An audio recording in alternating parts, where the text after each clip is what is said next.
Welcome, everybody, to the Give It Podcast, the podcast for blurs, for nerds. If you have a fandom, you are most certainly welcome here. We are your hosts of the most, myself, Spartan, Tafari TV, and Showa Guy Joe. Fellas, it is officially the weekend. How we feeling? Started watching Malcolm and Eddie recently because of recent news. I get they had issues with that show, but it is surprisingly better than anyone has ever described it. Oh, Malcolm Eddie is good, man. That is, if there was a DVD set I need to find, it's that one because Eddie Griffin being known from the comedy circuit, and half the stuff they pull in that show, it's what made UPN great. Well, it did at one point, but I'm uninformed. Is this anything like Seabear and Jamal? Yeah, if Seabear and Jamal had grown up, yes. It is the Sam and Cat of that era. You got two people from two popular eras of the world, and you try to combine them. Yeah. The only thing is you gave them a room of writers who don't know how to write about them at all, so they basically have to tear the script apart every week. And then now they kind of clash because they come from two different worlds of funny, and you can very much kind of tell where it clashes in the writing. And they very much do a good job of making it work. And then Richard Pryor showed up and just broke my heart. Jesus. Yeah. I knew he was sick, but I didn't know he was still acting. I'm so used to Richard. I never saw MS Richard, and that was just I wasn't ready for that, man. Oh yeah, because that was around the same time Martin too, because he was also that way on Martin for the big one of his intro shows. So yeah, I mean the great Richard Pryor was still doing his thing, even though MS had kind of kicked in. But still, Malcolm Eddie is definitely fun to watch. But Joe, what say you about your weekend, sir? You're always busy and busy man about town. I'm eating dinner. And that just tells you how busy he is. Well, I'm eating dinner. Well, with that being said, as Joe enjoys his dinner, as you can tell, guys, we are a little bit on the leveled up side. We do try to watch your language, but words do fly here on this show. At the same time, we do show movies and trailers that might be too intense for younger viewers, so viewer discretion is advised. You've been warned. That being said, this is our trailer overload show. Why? Because a lot of stuff has came out in the last couple of days, and we're not just talking everything from San Diego Comic-Con. There have been a lot of trailers, both video games and news and movies have been released, and we're going to go through some of them. Starting with Alien Rogue Incursion. This is the Evolved Edition. This is kind of and correct me if I'm wrong on this, Joe, because we talked about this, about Alien Rogue, because it's similar to the other Alien game to where it's more of a sneaking situation, except on this one you can fight back, right? So this was originally a PS VR2 or VR1 game that they converted into a standard game. I think this is just like a standard first-person shooter with aliens, but there is some sneaking elements. But this looks like it's not the same people that made Isolation, but it captures that right atmosphere, except you can actually do something about it this time. Like fight back. But if you haven't seen it, here's the trailer for Alien Rogue Incursion Evolved Edition. Okay.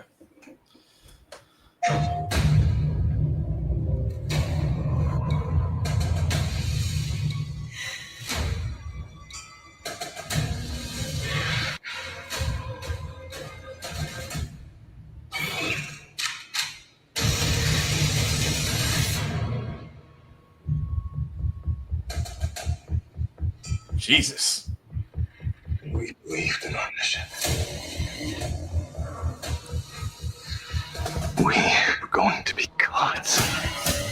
But we tampered with something we should have left alone.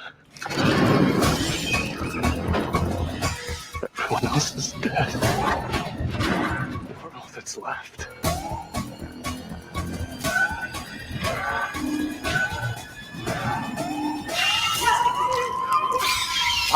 Ew. Destroy them. Every last one of them.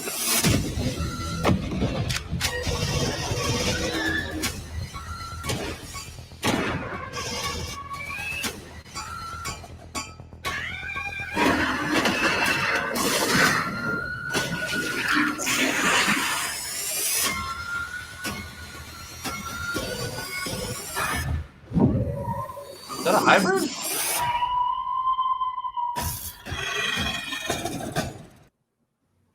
Nah, that's a Praetorian. That's like a Nest Guardian. Okay, yeah. I thought it was one of like the ones that were born from like a Yautja corpse. All I can sit there and say is, why did you try to head stomp one and it failed miserably? But like, that's no, go ahead. Like the face hugger can't be like a dodge mechanic; it has to go in the mouth. Like that's gonna be a regular occurrence. That wasn't just a cutscene. I already know that. And this is an old game getting re-released, or this is new? This is a new game. This is an old game getting revamped and remastered. So yeah. Okay. It's like a 2-year-old game. Yeah. Okay.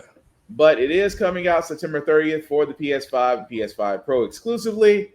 I'll give it a shot just because I can fight. That's the reason why most Alien games, I want to be able to fight back. I don't like hiding and sneaking. I don't do good at stealth missions because stealth means you can't do anything but hide and try to, beat your enemy. And again, like the VR game, your mic means that the alien can hear you, which I've never understood because folks who like jumpy games never do keep to themselves. And that's exactly what happens to you. You pretty much get a face hugger to the face and then you die. But either way, I'm looking forward to it. But what say you guys?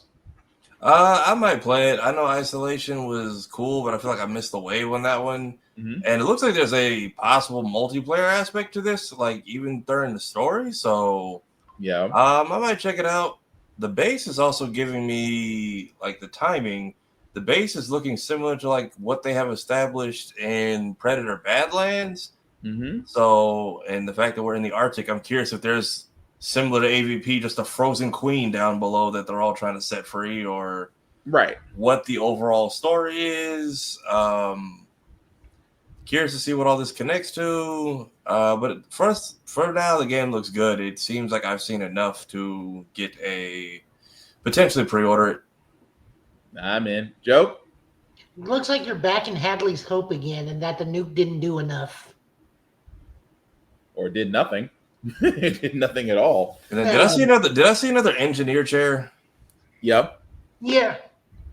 I know we saw a working Joe, so that means Siegson is somewhere in this. Mm-hmm. So it may not be Hadley's Hope, but it may just be another planet that got infested.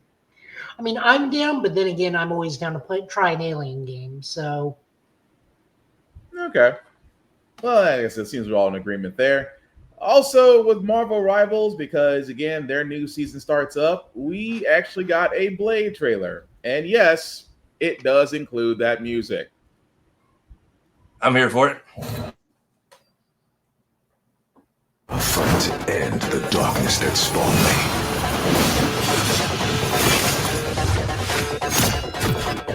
Slice and dice. Silver bullet. The hunt is on. What a hack. Judgment's coming. Still got an edge. 1,000 gods! Bury the light.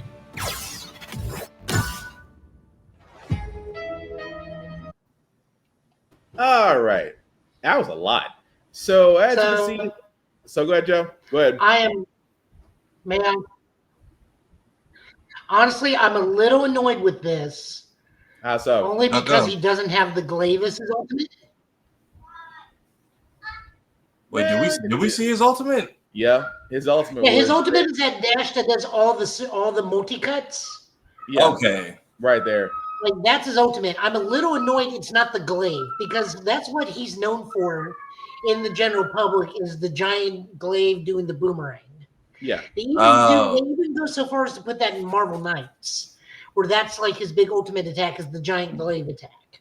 Mm-hmm. Or not glaive, chakram? The little grab it blade throw. Yeah. The thing from Scroll. The thing from Kroll. Yes. Yeah. Okay. That's pretty much it. But yeah, I mean, I'm not against it. I know there were some people talking about there's going to be a lot of of Magic stands that were gonna be either mad or jealous about this, and I didn't get the joke. And maybe because I haven't played Marvel Rivals in a while, but it's like, why would Magic fans be mad about this? Because other people have a cooler sword user according to them. They can get over them bad selves. Gotcha. Because I was trying to figure out, because I was like reading the comments, why would Magic fans be mad about that? Be mad or jealous of that? I'm like, they both use blades. Both of them are both up front and melee attacks, and have projectile attacks. I didn't really get it, but because Blade has the big sword slash attack, and Magic users turn into Darkchild. I play Magic. I'm fine with this. Other people are just going to complain for the sake of complaining. Gotcha. Okay. Well, at least that way I know. But that actually will be available in the new season. So definitely looking forward to that. But Digimon, and again, I know I'm a little bit late on Digimon, so Joe, I'm gonna be leaning on you on this one a little bit. So Digimon Allison, because I know this is a different story. Is that right, or is this following a mobile? Okay, or is this following a mobile game? So this is the mobile version of the Digimon TCG card game happening. Mm-hmm. Its storyline happens parallel to what's happening in the online webcomic called Digimon Liberators, which I highly recommend. Okay. Very fun. I have 4 Digimon TCG decks, all based around the thing. I have the main bad guy, I have a couple of the supporting characters, and a couple of the supporting characters. None of these Digimon you've ever heard of. Pyramidimon, Medusamon, Galacticmon, and Necromon are my decks. So this game is basically just the full TCG put into digital format, kind of like Yu-Gi-Oh! Duel Masters and stuff like that. Okay. We also have a full story mode and whatnot. So, build your favorite Digimon deck, play, fight each other. My only complaint prior to what we're watching, and this is just a me thing, is this should have been also on Steam and the Switch. Yeah. Okay. Well, I learned something. For everybody else, here's the trailer for. Am I pronouncing that right? Allison. Elysian. Elysian. So is this kind of like is this like the Digimon version of that Dragon Ball Heroes game that dropped? No, this is actually the actual TCG that you can go buy in game stores. Okay. And then it's just the mobile version. By the way, go to Middle Tennessee Gaming. We have Digimon. I kept on saying Allison. It's Elysian. Anyway, here's the trailer.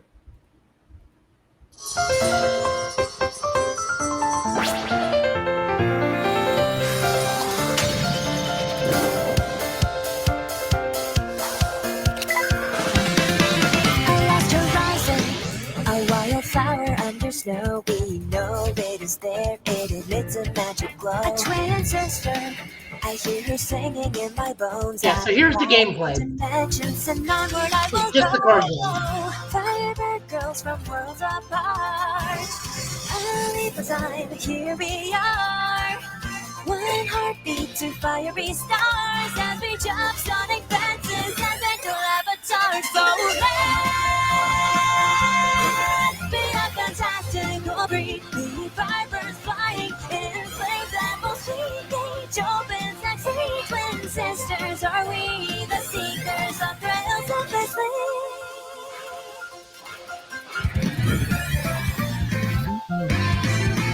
In the cyber spatial data of my eyes, where the vision streaming in from 100 million miles. I cross the border between the blinking of the mind to collide with my twin, with the sisterhood within. Firebird girls from worlds apart. Our sisterhood, here we are. That's an interesting trailer. Well, that was for Digimon. So, Joe, anything else besides that? Because I know you said it was a mobile card game that is now available to pick up in stores, right? No, I mean, we're on set 21. Oh, never mind. It's okay. I'm way This thing's been going on for a while. We're getting ready to have what's called an EX set 10, where it's nothing but bad guy Digimon. So, for your old school fans, we're going to have the Dark Masters come back. For me, we're going to have some new stuff. from Liberators because I think Galactimon's getting an upgrade, which means more one-turn killing for me. Mm-hmm. You can go to the main site for Elysian and sign up for be a part of the potential closed beta. So there's that. I've already signed up. Okay. If hopefully it's not going to be too expensive to buy your decks because I know this is going to be like a Yu-Gi-Oh pack pulling thing. Mm-hmm. Hopefully they'll include as many sets as there are out now because I'm just going to be pulling from set 21 continuously. Because set 21 is like all the decks I run. Interesting. Okay. Well, since we're sticking on Digimon news, I know we got a little bit more information on Digimon Beat Break. Before we pull that up, for just a refresher course, what was Beat Break about by any chance, Joe, or do you remember? We don't know yet. Okay, so it is new. Okay, I'm not getting my wires This is the new one. This is the new one. Hopefully this makes up for the last one because the last one dropped the ball super hard in the ending. And no one liked it. And the episode series before that was the original Digimon series remake. Mm-hmm. Yeah. So this is our new character. Okay. So this guy, Tomo Tima, tends to take a critical look at everything, influenced by his older brother, often taps out rhythms with his drumsticks. He joins the Golden Dawn for a certain purpose. So, okay, he kind of gives the kind of a boring kind of thing to it. It's like I'm trying to think of old boy from Naruto. He's like highly intelligent, but just feels bored most of the time. Shikamaru. Yeah, thank you, Shikamaru. That's the word I was looking for. He's one of those people because it's like my dislikes. I don't like burls or broccoli. Mm-hmm. And looks like his Digimon partner, Geckomon, Digimon born from Tomo Sapatama, always hungry. I know that feeling. Satisfies his appetite as his top priority, sticks his nose in everything, and charges ahead without thinking about the consequences. Well, dang. Dislikes, patience. I can understand that. Oh, that's interesting. Let's go to the next one. Reina Sakuya looks like 16 years old, loose. She's Golden Dawn's loose cannon. Her role is to attract enemies on the front lines and attempt to break through stalemate. She often runs out of E-pulse and collapses. That's she's mildly anemic. Got it. Yeah, she goes in guns blazing, apparently. All right. Her partner, Pristimon, looks like a raccoon and has a big sister personality. And grew up like family together with Raina from a young age. Dislikes, strong perfume. Don't we all? She's a puppet type. Man, my friend Charlie, who runs the Schumann deck, it's a puppet deck. Man, when this thing gets made into a set, he's adding that sucker in. Yeah, cool. All right. Although I just don't dislike strong perfume. Kiyosashiro. Okay, this is the leader, a genius cleaner with top class ability. He calls his friends family and cherishes them. There's a Fast and Furious joke waiting to happen right there. Dislikes, waking up early. Me too. I am not a morning person. Let's see. Who's your partner? Nice. I am Meru. Okay. Murasamemon. Thank you. That's his digital partner. Although it boasts overwhelming strength in battle, it's usually found sleeping in its pre-evolved form, Cougarmon. I'm not knocking that. Dislikes mint. I understand that. Okay, I like that. He's kind of overpowering, but stays in his pre-evolved form. So he's basically his Digimon is pretty much a Goku. Can't knock that. Let's see. Makoto Kumonji, responsible for Golden Dawn's analysis and the annoying stuff. Although he's a serious personality, he can sometimes be ruthless with his words towards others. Likes watching horror movies. Yeah, that adds up. Dislikes heat, likes watching horror movies. Okay. Who's your partner? Okay, that matches. That. I'm not even looking at the name, but the design matches that kid. Yeah, like I was wondering what his Digimon partner was. I'm like, that makes sense. He has an otaku personality, isn't satisfied unless he checks out everything that catches his eye, has a habit of muttering to himself. So basically what you're telling me is he's a neurodivergent Digimon. Yes. as he dislikes crowds. Yep, that sells it. If it's crowds and he Yeah. acts weird with loud noises, those are two telltale signs. Yep. What else we got? Okay, so that rounds out everybody. So this comes out, if I'm right, October of this year from the looks of it. Yep, we got a trailer for it too. Oh, shoot. Hang on. I might have missed that. That's on me. Give me a second. I didn't know there was a trailer out for it, but let's see. I put in the show links. Yeah, it's on me. Give me a second. Give me a second. I can find it. Wow, how did I miss that? Okay, I got it. I really did miss that. All right. Let's try that one again.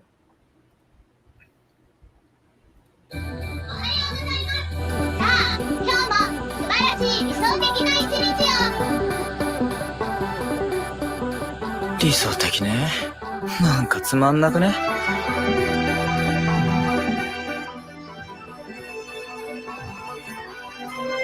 デジモン？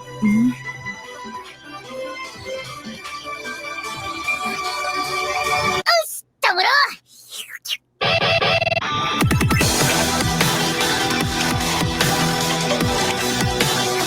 俺っちは月光マンだってな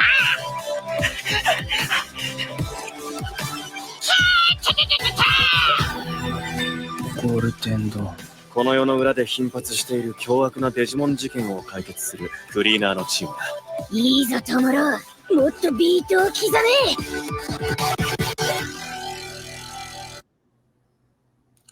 Interesting. Okay, that is interesting. That is definitely interesting. So October 2025 is when it comes out. Although the gecko mon's probably going to wind up being the wild card out the bunch. But no, that does look pretty interesting. What were you going to say, Joe? So the interesting thing I'm seeing here is that these are all teenagers. So the last time we had an all teenage crew was Digimon Savers. I think they called it Data Squad here in America. Okay. Our main character does not have goggles, so we're getting one of those things. So I'm wondering if this is going to be like the second coming of Damon Masaru, which, if you don't know that Digimon, in order to Digivolve, not only did Agumon throw hands, Masaru threw hands. Yeah. That was one where he was punching the Digimon to toss the digital soul to Agumon from the Digivolve. Mm-hmm. And the Agumon talked to him like he was a Yakuza boss. Oh, I did. That's new to me. That's news to me. But it's also the only one where Leomon survives. Oh, okay. And we actually get to see one of the mega forms for Leomon, which is Bancho Leomon or Gang Boss Leomon, where he looks like Jotaro from JoJo's Bizarre Adventures. Yeah. Nice. He's even got the hat. And almost just enough not to involve the lawyers. Well, let me put it this way: he was so strong he held up the digital realm by himself. Damn. Okay. You guys need to see that one. That's actually really good. Despite what some people think, my favorite one to this day is still Data Squad. I definitely. Yeah, I am really looking forward to this. My hope, beyond hopes, is they don't drop the ball on this like they did Boys Who Leap Through Time and the last one with that tried to be a horror-based Digimon. And the one you sat there and said where it ate other Digimon and it kind of freaked everybody out. Oh yeah, no, I showed you that one where it just goes to town on Aru Kenimon and just like kills the crap out of her. Yeah, but that ending, they dropped the ball hard on that one. My favorite line was like, "Yeah, it's coming to destroy the Earth." Well, how long do we have? 5 million years. We're good. So we're good then, yeah. Yeah, so we're good for a while. Okay, well, that's good. That's good. I have to go back and actually add that to my list. But just take a break from anime and video games for a second. We do have some movie trailers. The first one, Good Fortune. If you ever want to see Keanu Reeves as an angel, and not as in Constantine, which, again, we know the remake, we know a reboot is happening with Constantine. We're not sure how that's going to go. But to see Keanu Reeves as an angel, Seth Rogen and Aziz Ansari and Keke Palmer in a movie where an angel is just trying to find his purpose. I'm just gonna let the trailer play for itself. Because I'm just gonna say this: Keanu Reeves is just being Keanu Reeves in this. I mean, he's Keanu Reeves in it. I mean, when is he not Keanu Reeves in everything? What is Johnny Silverhand? I mean, you know what? I would all. You know what? Not to I'm go not into wrong because Johnny's a miserable bastard.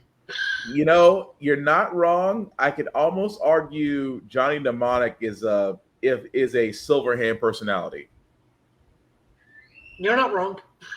I could even go to debate. I would even debate that, but that's a whole nother situation. But anyway, if you haven't seen the trailer, here's a trailer called Good Fortune. My name is Gabriel. I'm an angel. I'm here to save you. What? Who the fuck are you? I'm an angel. See the wings? I know all about you. I know you lost your job. I know you're living in your car. I did everything I was supposed to do and nothing's working out. I'm not really supposed to be doing this. I'm normally only in charge of saving people from texting and driving. Wait, you're telling me I have a budget guardian angel? Kinda. My life is just in the service of people like Jeff. Arj, I'm Jeff, a pledge. The people who actually get to live. Fix my cold plunge. Get a disco floor for my party and find a shaman to take me on an ayahuasca journey. Maybe I can show you that life is not all it's cracked up to be.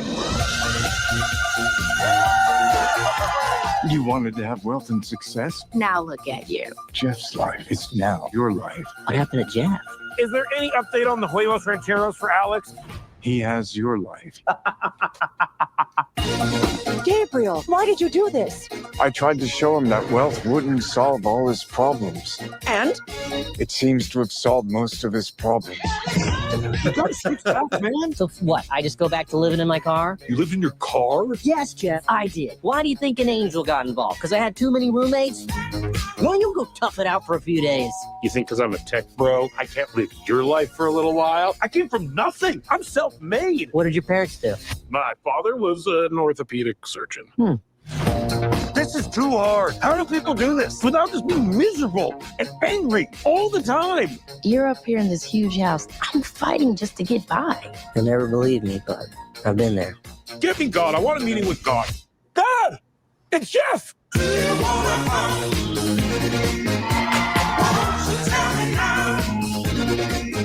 What has happened to you, Gabriel? You're smoking cigarettes now? Leave me alone, Jeff. I like it. It's all I have.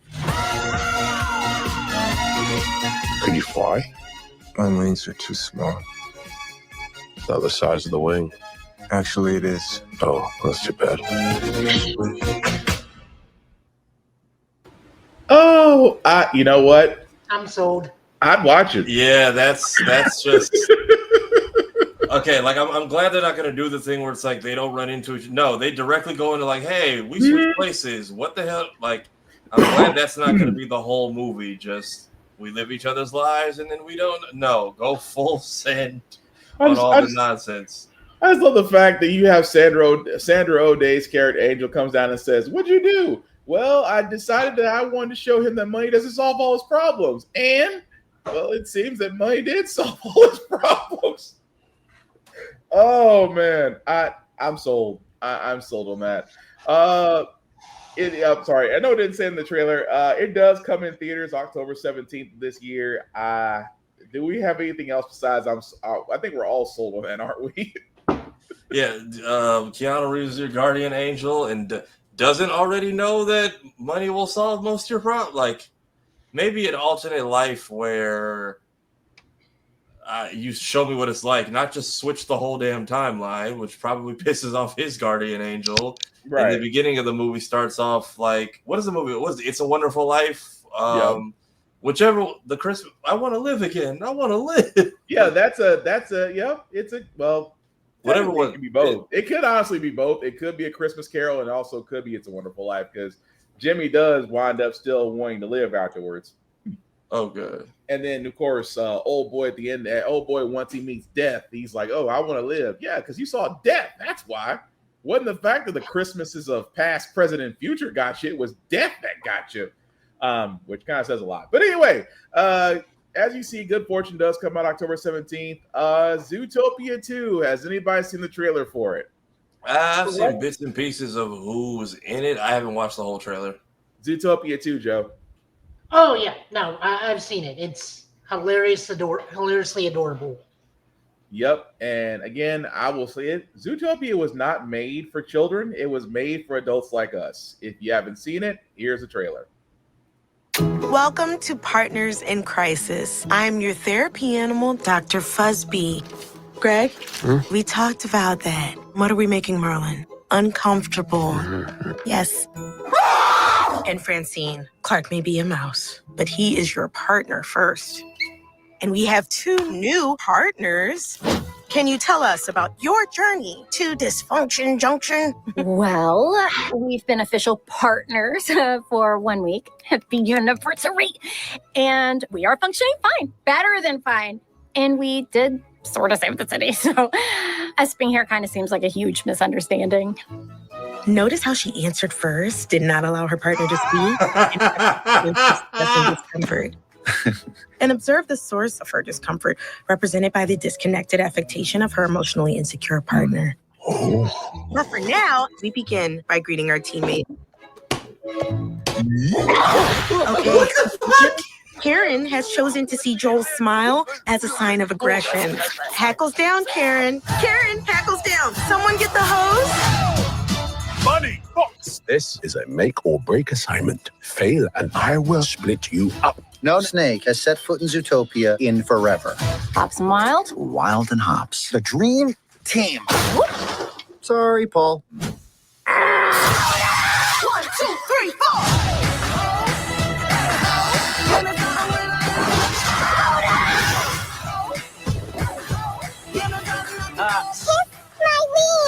Keep the second ring right now.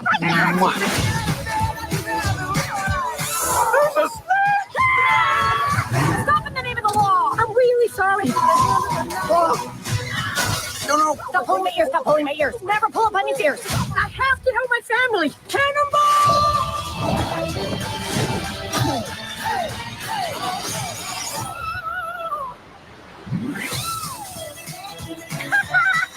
You know, this is not your worst idea. Wow, that was almost a compliment. Your worst idea is what you did with your ears.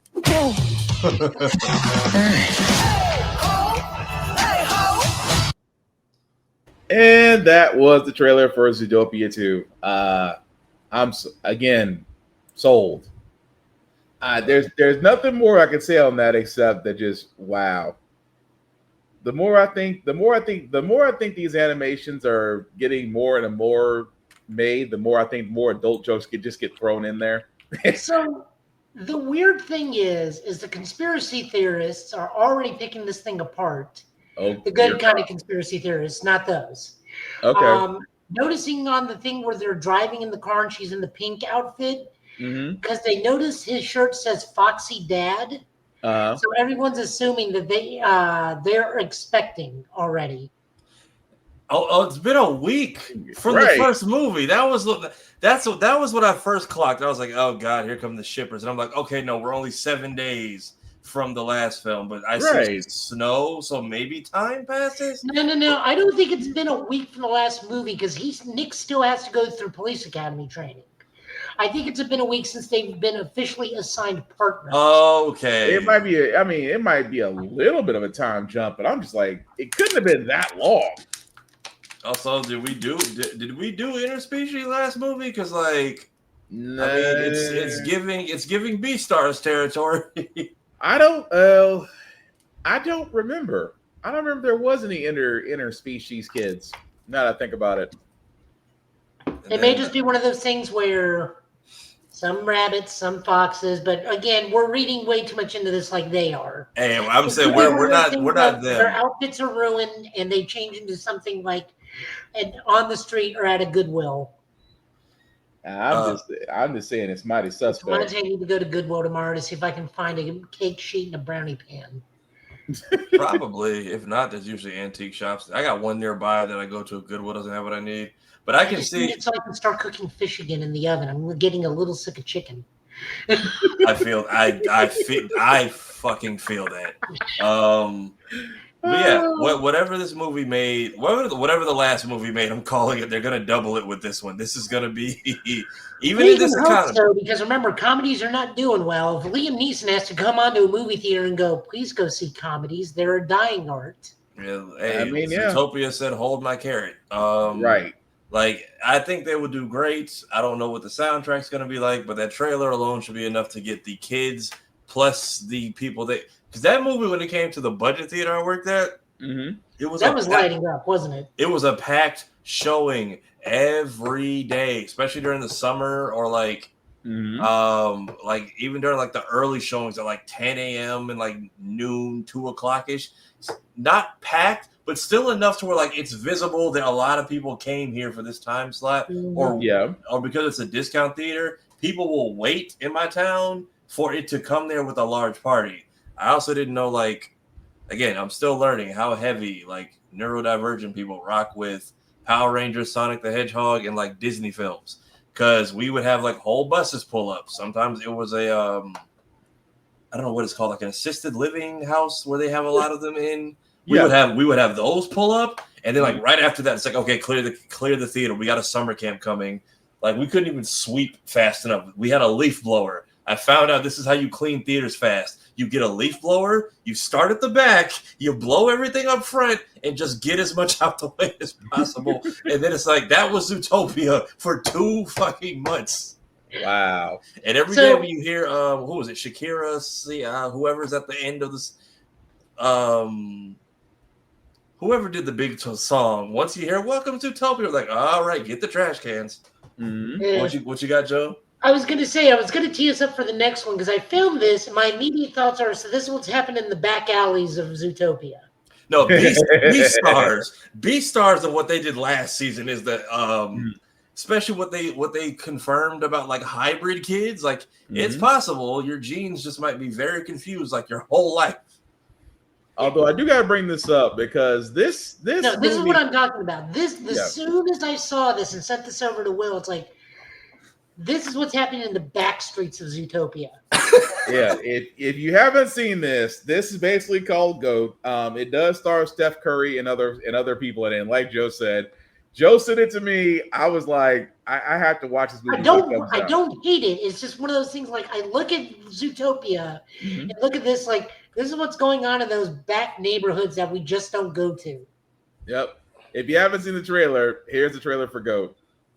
What's up, it's Stephen Curry. The new trailer for GOAT is here. I wish I was a baller. Come on. Hey, Will, would you happen to have that rent? I just need a little more time. I got mouths to feed. I don't need one more. Hey, Will. Oh, hey, guys. That's a lot of kids. Indeed, it is.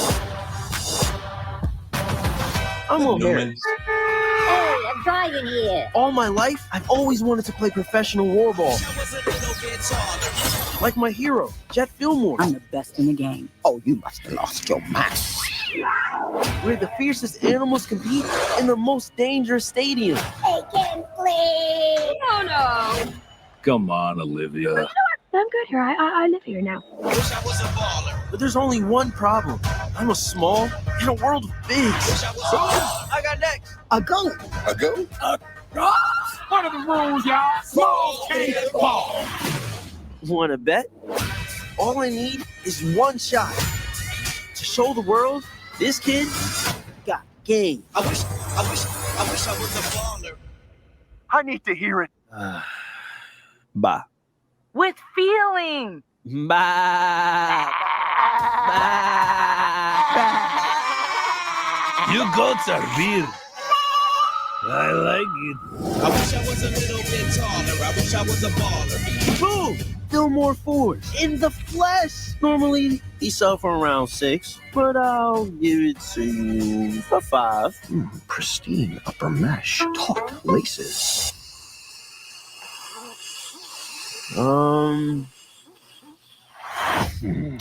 Nutty. Nasty. I wish I was a little bit taller. I wish I was a baller. All right, and that was the trailer for Goat. There is nothing more I can say about that. I want to watch it, and yes, there are some sneakerheads that are that hands-on. I'm gonna leave it at that. But Tafari, what do you think after seeing the trailer? I'll be honest, they've been very vague with the teasers. I fully expected to hate everything about this, and I'm very glad they sent me in the opposite direction. Mm-hmm. I did not realize that was the kid, well, no longer a kid from Stranger Things, because he very much sounds like he is now grown up to sound like young Chris Rock in the first Madagascar movie. Yeah. Like, it sounds like Marty from Zootopia, like, as a teenager.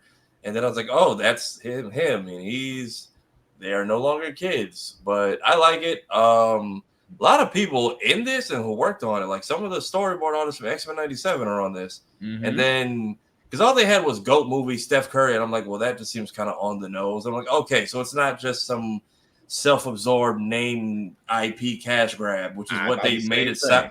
I'm like, if you're smart, drop this like a month after Zootopia, like right when they're on the end of their theater run, be like, hey, by the way, GOAT. Like, see what's happening in those neighborhoods that the police don't patrol very often. Like, even the landlord, who I'm pretty sure is Newman, and all the kids. I thought that was Chris Patton. Patton Oswalt. That's probably gonna be Patton. I think it sounds more like Patton Oswalt's character than Wayne Knight, who plays Newman. I was gonna say because it sounds a little bit like Wayne Knight, but it could be Patton Oswalt. Maybe. Yeah, it could be. Because I was looking, I said Patton Oswalt because I was looking at the list for the cast, and I think that's gonna wind up being Patton Oswalt's character because I'm like Wayne Knight is still around. I'm like, yeah, I can hear a little bit Patton of Newman, Oswalt, but maybe the board manager. Also, I mean, because it's Sony and they're money hungry, if y'all don't drop a sneaker collab for this, I would honestly be shocked. But like, put a lot out. Don't just put like limited amounts. Like even the Sonic shoes, they put at least a decent. Actually, no, they didn't. I had to buy a fucking size 4 for my collection. Like. So the other thing I know is this is also made by the Spider-Verse team, and they're on a hot streak because they just came off K-pop Demon Hunters, which is apparently getting 2 more sequels and a theatrical run for K-pop Demon Hunter. This is why I sit there and say, "Hey, we know you're waiting for we know we're waiting for the last Spider-Man Beyond the Spider-Verse movie, but in the meantime, here's this." That's what I got from that. That's what I'm like. The art style doesn't get old if you keep doing different stuff with it. Because if they had just done not Spider-Verse 1 through 5, we'd be like, all right, we're sick of this shit. Like the way people are kind of turning on Pixar. Yeah. Whereas Pixar is like, hey, we're trying to do important shit, but then they don't back us on it. Go watch, like posting from the official account, they basically say, go watch Elio, you fucks. Like that was, I hope nobody got fired for that. But yeah, like they clearly have original stuff they want to do. Even that, if anybody watched that Winning Time show that they put out, was that? I did not. So, Winning Time, I liked it. The last thing I watched from them was Elio. Winning Time, the Winning or Time. Not Elio, Luca. I'm sorry. So Luca that I really enjoyed was Luca. Luca was good. Elio, I've heard was good. I haven't had a chance to go to the theater for obvious reasons, but Winning Time, like, hey, it's not so much. Yes, it's on Disney Plus, but this is strictly a Pixar product. That was a good show that dealt a lot with, like. Isn't it just Pixar's Bad News Bears? To an extent, but you're getting a lot of like personal issues and mental health concepts from individual people and how it intertwines to this big baseball game. Because I thought it was just going to be a bunch of stupid shorts. Then I watched it, I was like, oh no, there's an overarching, like, everyone's got problems, and when we get to this baseball game, everyone's insecurities clash and collide, and we're now trying to either deal with it, heal it, or help each other out of it without It's actually really good. But I like it. GOAT very much won me over with this trailer. I just hope don't drop the ball in the marketing. You have like shoe collab. There's so many, like Steph Curry autograph shoes. That's all you got to do. Hey, go buy a ticket, enter a suite, or we're putting out so many pairs. Like it's. Okay, I'm gonna be honest here. Okay. I got Stephen Curry and Stephen Fry confused for a hot second when I heard GOAT. I'll get to it. So I thought this was another soccer movie initially. Okay. I mean, and hey, then it's like that's what's like, oh no, I'm confusing Stephen Fry and Stephen Curry. Mm-hmm. One's a very lanky British comedian, which is where I thought it was going to be soccer when I heard it was a sports movie. Mm-hmm. And it's like, oh right, Stephen Curry, the basketball player. No, this makes more sense. Nice. But yeah, it's going. I think it's going to be good. I really think it's going to be good because they got too much of a lineup again. Animators from Spider-Man, from the Verse movies. It just looks like it's going to make sense. But yeah, all the things we get to enjoy before Stranger Things: The College Years comes out. Also, Eyes of Wakanda. Again, I'm not going to spoil it for you. Although, if you go to Tafari TV's page, he's already sat there and said something about episode 4. You were right there. Like, it's not their fault. They have a Wakandan accent. No, the accent should have been the reason they got it right. Like, taking the English translation and how like Europeans translate that is why it ends with an E versus the I. Like, it should have. Go get it right in Legos. No, they won't. I can get my friend Debo a call and ask. Like, I know, because I just watched Atan Wakani's like, because we just aired the BlurredCon stuff. But he's like, yeah, we had dialect coaches on Black Panther because they had like European people who were dialect coaches but were fucking up stuff. It's like he's like, and then I became the assistant dialogue coach because they were like, we're not too sure about her. How do you actually say it? Right. And that actually helped in some of the. And then Chadwick actually learned some of the dialogue during Civil War too. Yeah. So again, if you haven't seen it, it's 4 episodes. I'm just gonna keep it a short sentence. It's worth watching. They do throw us there are a few surprises. I'm gonna leave those surprises alone, especially in episode 2 and 3. But 4 definitely was eye-opening. And again, probably should have got a little bit more episodes. I think they really could have benefited from not to say that 4 episodes wasn't fine.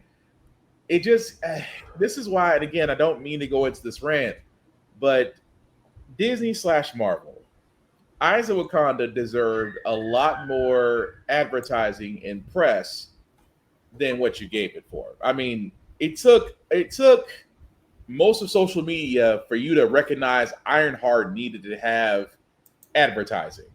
And Ironheart still was for a little while, was one of the number 1 streaming shows on Disney Plus. I would think you would have learned from Eyes of Wakanda. It's like, hey, this is coming out.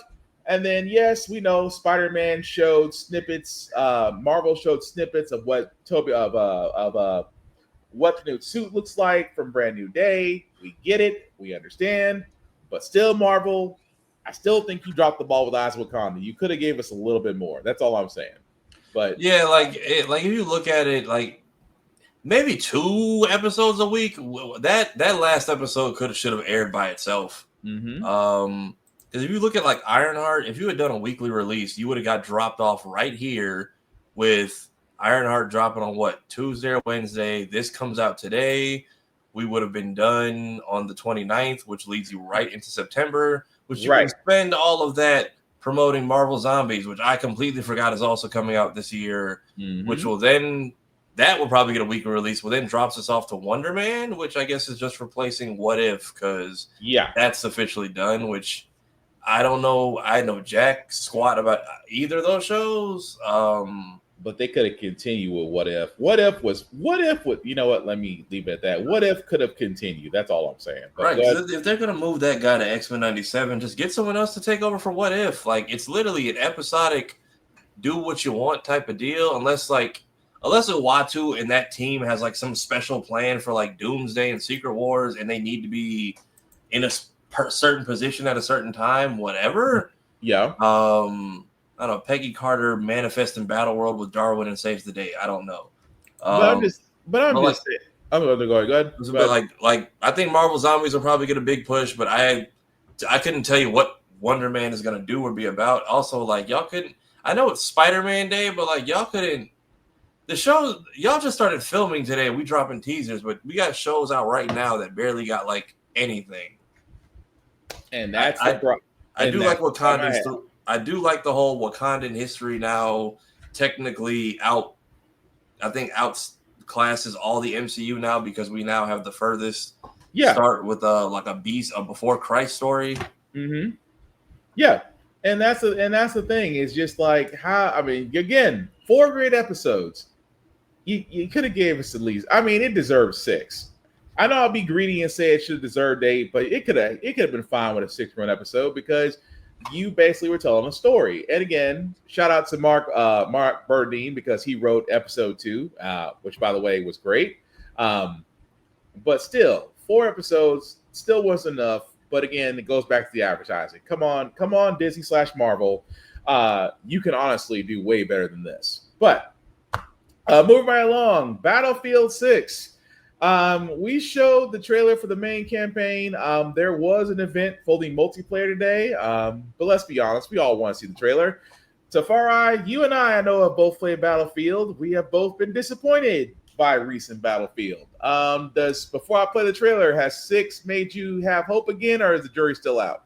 I like what I'm seeing so far. All I would need with what they have done. First off, we're going back to formula, and I'm okay with that. 2042 wasn't bad. It just released in the worst shape of anything EA has ever put out. Pretty much. And that is now including Battlefield and Star Wars games. Like that, we were loading like PS2 and GoldenEye graphics in it for way too long. I'm never too mad at bots filling lobbies, just like, because with games like Titanfall where you need people around to like progress the story and do stuff like that, I'm never angry at that. I don't see why people get upset. I honestly think they're fake mad just for clicks and views. But the classes thing, which they thankfully fixed, like they just need to turn 2042 into Battlefield Hub because it was sold as like this big custom thing, and then it just never really went anywhere. Like people play it because it's there, but like no one's really like enjoying it too much, at least not from what I've seen. And then we didn't tie into Battlefield. What was the old one that came out? Battlefield 1?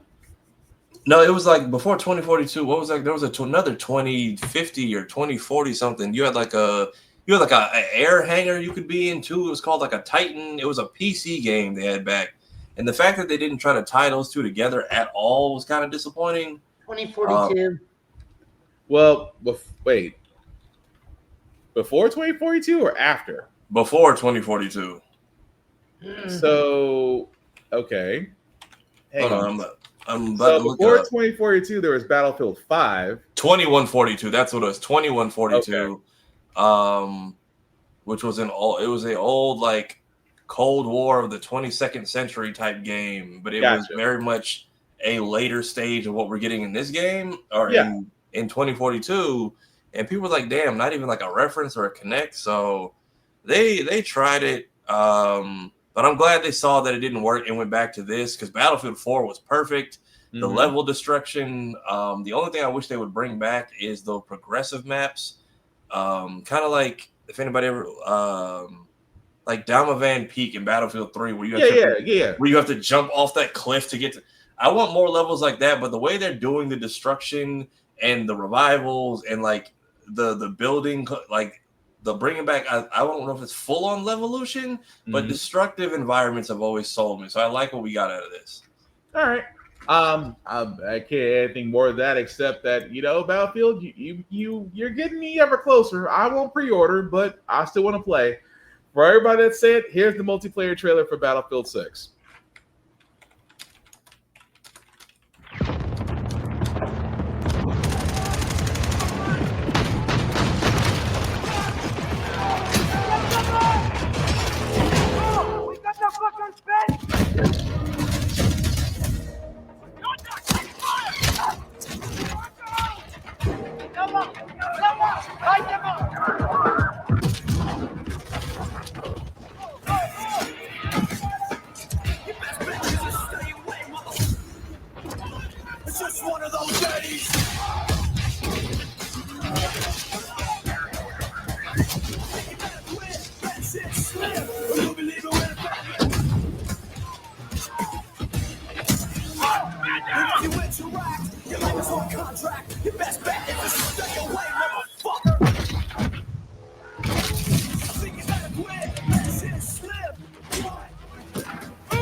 This part right here.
All right, so that was the multiplayer trailer for Battlefield 6.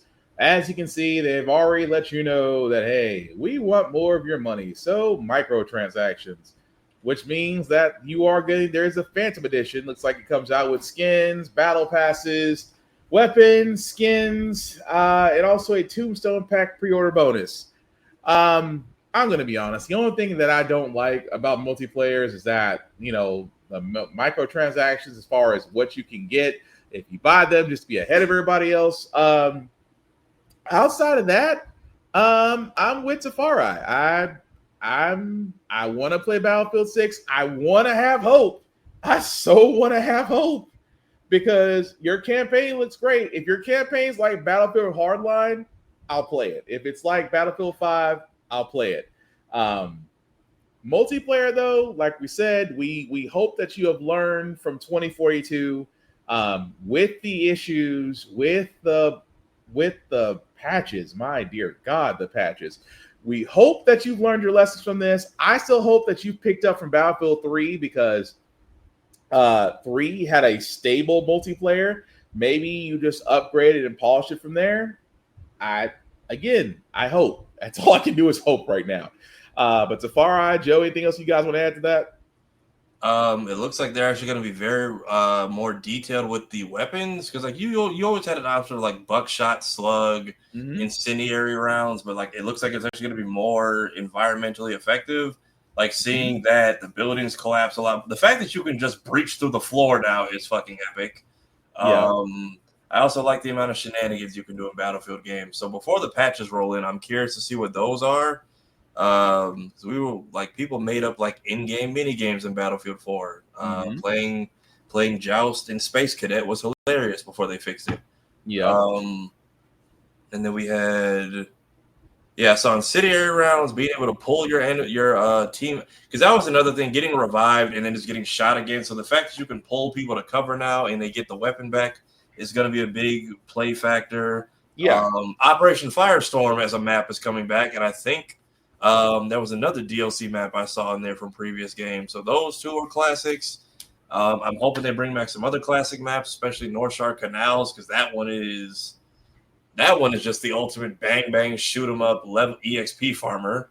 I'm excited. I like it. And then this is very much EA in its bag because when it comes to like other stuff, when it comes to games like Star Wars, like we know Battlefront 2 had the shit with, I think Vader was put behind a paywall basically for in-game currency. Pretty much. Battlefield pre-orders are very much take it or leave it. They will usually give it a year or two. They will give you a way to unlock it. Because before, the shadow skins used to just be those are for like the diehards. You had to do like a lot of shit to unlock. Like you had to do a lot of in-game stuff. Like I think in Battlefield 4, and it was to get the cross. Well, you had to you had impossible missions. You had to get like 200 tank kills and 15 knife kills in a row, and then you had to go find the dog tags. You had to find 4 other people that did it, and then you had to go downstairs in that one DLC map, and you find and then they gave it to everybody for free. So the fact that it's the fact that it's a pre-order bonus, I'm not too bothered by it. Like at the most, like people wanted dice camos because it was for employees only. But take it or leave it, it won't break the game, which I'm okay with. Yeah, although it does come out October 10th, like I said, I'm not sold on the pre-order. Do I want to play it? Yes. First for campaign and second for multiplayer, because Call of Duty Black Ops 6 restored my faith in Call of Duty. I take that back. The more advanced modern warfares 1 through 3, because I love those stories. I love the campaign stories through there. And then Black Ops 6, along with Cold War. You guys, again, Call of Duty, don't drop the campaign from the games. For a guy that just wants to enjoy the story, don't drop the campaign. Battlefield 6, I hope your campaign's awesome. We're going to find out October 10th. We'll give you multiplayer shot after that. Yeah, I'm curious if there's a story for this too, because I know they brought back one of the characters from 4 into 2042, Michael K. Williams. Yeah, everybody really liked that story, and his character was Irish. Still sucks that he passed away so early. Right, but he was great in that game, and then they had him in the 2042 trailer. So I'm glad he gets to live on through that. They've also been very cool with the community, because if anybody's ever watched Battlefield Friends, one of the guys from there passed away, and they gave him like a special emblem in the game. So Battlefield is very much back in his bag. I very much hope EA can connect with the community the way they have without getting pulled in 1,000 different directions. But that's the thing. Just listen to the community, please. Okay, I'm going to say this very kindly. I'm going to try to say this as short sentence as I can. Listen to your players, not the top 10 streamers. I'm going to leave it at that, because the ones that complain the most are the folks that are streaming. And they're the ones, top 10, talking about, oh, this patch is lame. They bounce it out. They nerf this. Please, EA, do not listen to the streamers. Listen to your actual gaming communities that are trying to give you proper feedback. That's what messed you up about 2042. I'm just saying you can avoid that whole problem with 6. That's all I'm saying. But I'm sorry, Spar, what were you going to say? No, that was it. Like I think EA and DICE does a good job of listening to Battlefield.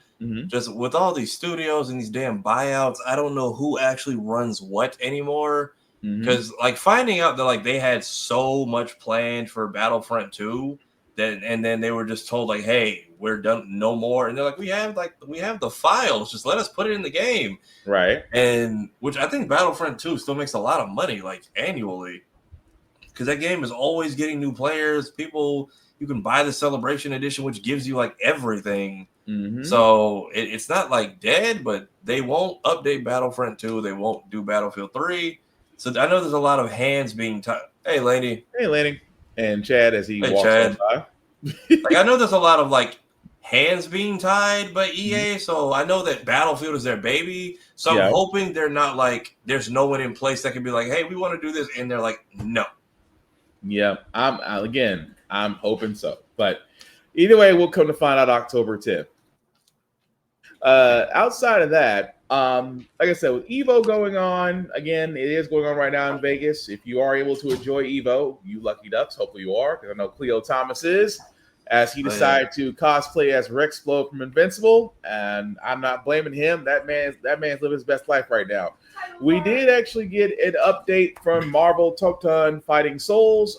We actually got a little bit of an official beginner's guide overview.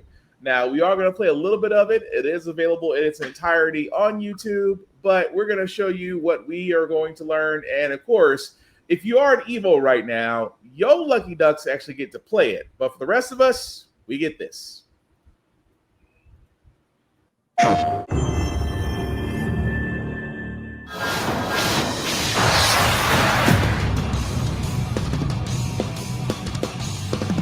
皆さん、こんにちは。マーベル闘魂ファイティングソウルズディレクター、パチこと関根和人です。この後の映像では、基本操作やゲームルールをご紹介します。まだ開発中のものですが、8月のエボにて世界初シーンを出展します。ぜひこの動画を見て予習してきてください。皆さんのシーとフィードバックを楽しみにしています。それではご覧ください。Battles are 4v4 in a 3 out of 5 round format. The 4 characters on your team share a single vital gauge. A KO is achieved by reducing the opposing team's vital gauge to 0, earning you a round win.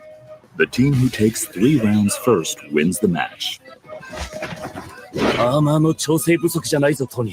The assemble gauge sits just below the vital gauge and is used for assist-related mechanics. On the bottom of the screen, you can see your skill gauge. This is needed to perform powerful skills with your lead character. The first round of a match starts off in a 2v2 format. Executing a successful throw or landing certain special moves in just the right location sends the opponent flying and triggers a stage transition, reuniting you with your third and then fourth ally. Your allies also meet up with you when you slam the opponent into the stage corner or lose a round. KO! Round 2! When an ally meets up with you, the maximum values for your vital gauge and skill gauge also increase. Try to get your team together as fast as you can in order to reach your team's full potential. Here's a look at the button layouts for both controller and arcade stick. Please keep in mind that these aren't just the default layouts, but feel free to mix things up in the key config menu to come up with a custom layout that suits your needs and playstyle. Options, such as the ability to set macros for simultaneous button presses, will also be available. Feel free to take a screenshot here and start considering a layout that works for you. Basic moves. Left and right directional inputs move your character forward or backward. Upward inputs perform a jump, and downward inputs perform a crouch. Quickly tap forward twice or press the dash button to perform a dash. Quickly tap back twice or press back and the dash button to perform a back dash. Dashes and back dashes can also be performed mid-air. Input another upward direction during a jump to perform a double jump. Quickly tapping down before jumping from the ground lets you perform a high jump. You can block the opponent's attacks by inputting a back direction. Back while standing performs a standing block. Down and back performs a crouching block. And back while jumping performs an aerial block. There are 3 types of normal attacks: light, medium, and heavy. Each attack has variations that can be used while jumping or crouching. These attacks can also change when combined with directional inputs, such as pressing forward and heavy or down and heavy in midair. Unique attacks, activated with the Unique Attack button, perform actions distinct to a character's abilities. Captain America throws his shield in a special trajectory. Iron Man fires his repulsor blasts. Ms. Marvel extends her arm to move. Storm creates a gust of wind across the screen. Star-Lord swaps the element in his element gun. Dr. Doom creates a shield that defends against projectiles. Some characters' unique attacks feature variations when combined with different directional inputs. Each character has their own set of special moves called skills. You can perform a variety of skills using different combinations of directional inputs and the skill button. Press the skill button, medium, and a directional input to perform a variation of that skill. Pressing the skill button, heavy, and a directional input costs you 25 skill gauge, but allows you to use the EX version of that skill, called an extra skill.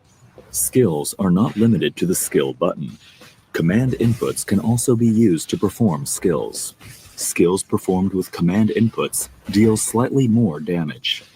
Super skills are powerful special moves that cost 50 skill gauge. They can be activated by pressing the skill button, medium, and heavy simultaneously. Ultimate skills pack even more of a punch and cost 100 skill gauge. They can be activated by pressing the skill button, medium, heavy, and forward simultaneously. Both super and ultimate skills can deal serious damage when worked into a combo. Link Attack allows you to perform a combo by pressing attack buttons repeatedly. Press light repeatedly to execute a light route combo. This combo calls in allies to perform a series of attacks before using a skill attack, sending the opponent flying. Press medium repeatedly to execute a medium route combo. This combo features a skill attack and finishes with a super skill.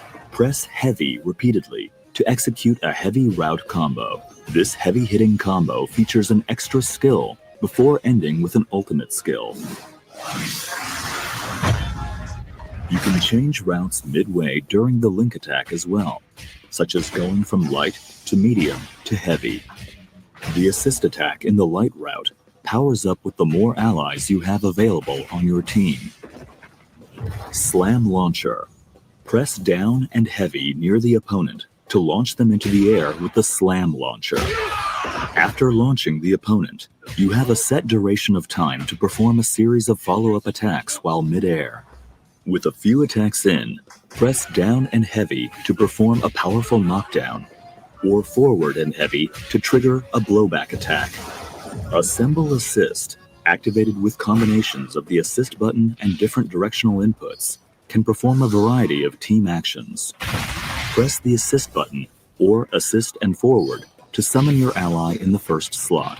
Press down and assist to summon your ally in the second slot, and press back and assist to summon your ally in the third slot. You can also swap with your ally character by holding the assist button when calling in the ally. Alternatively, you can swap in your ally by pressing the assist button when an assist attack hits or during your ally's standby animation. So that's a lot.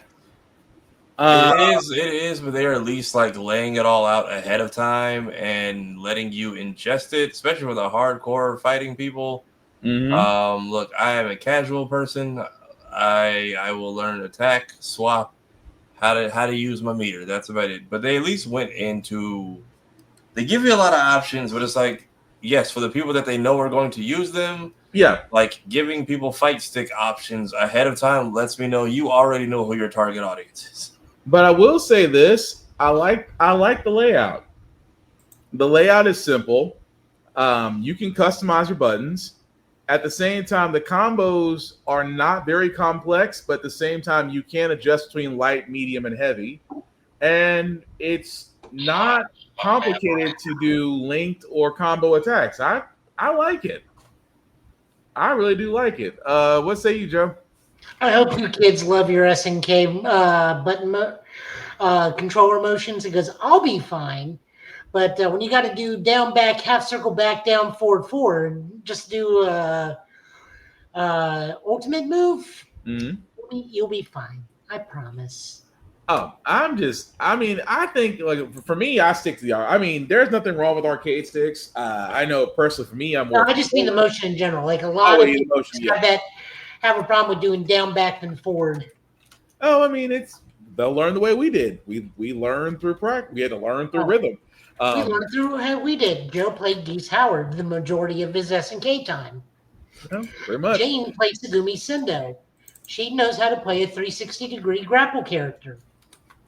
But with Fighting Souls, like I said, if you are at Evo right now, you lucky ducks are getting to actually hands-on play it. I still think, like we said in the previous podcast, that literally Arc Systems, Arc System Works, you guys were smart. Not only did you pick Evo of all places, because if you don't know what Evo tournament is, one, it's a tournament that's held in Vegas every year. Prizes are amazing if you win. I think you can win like $75,000. I think it might have upped in years.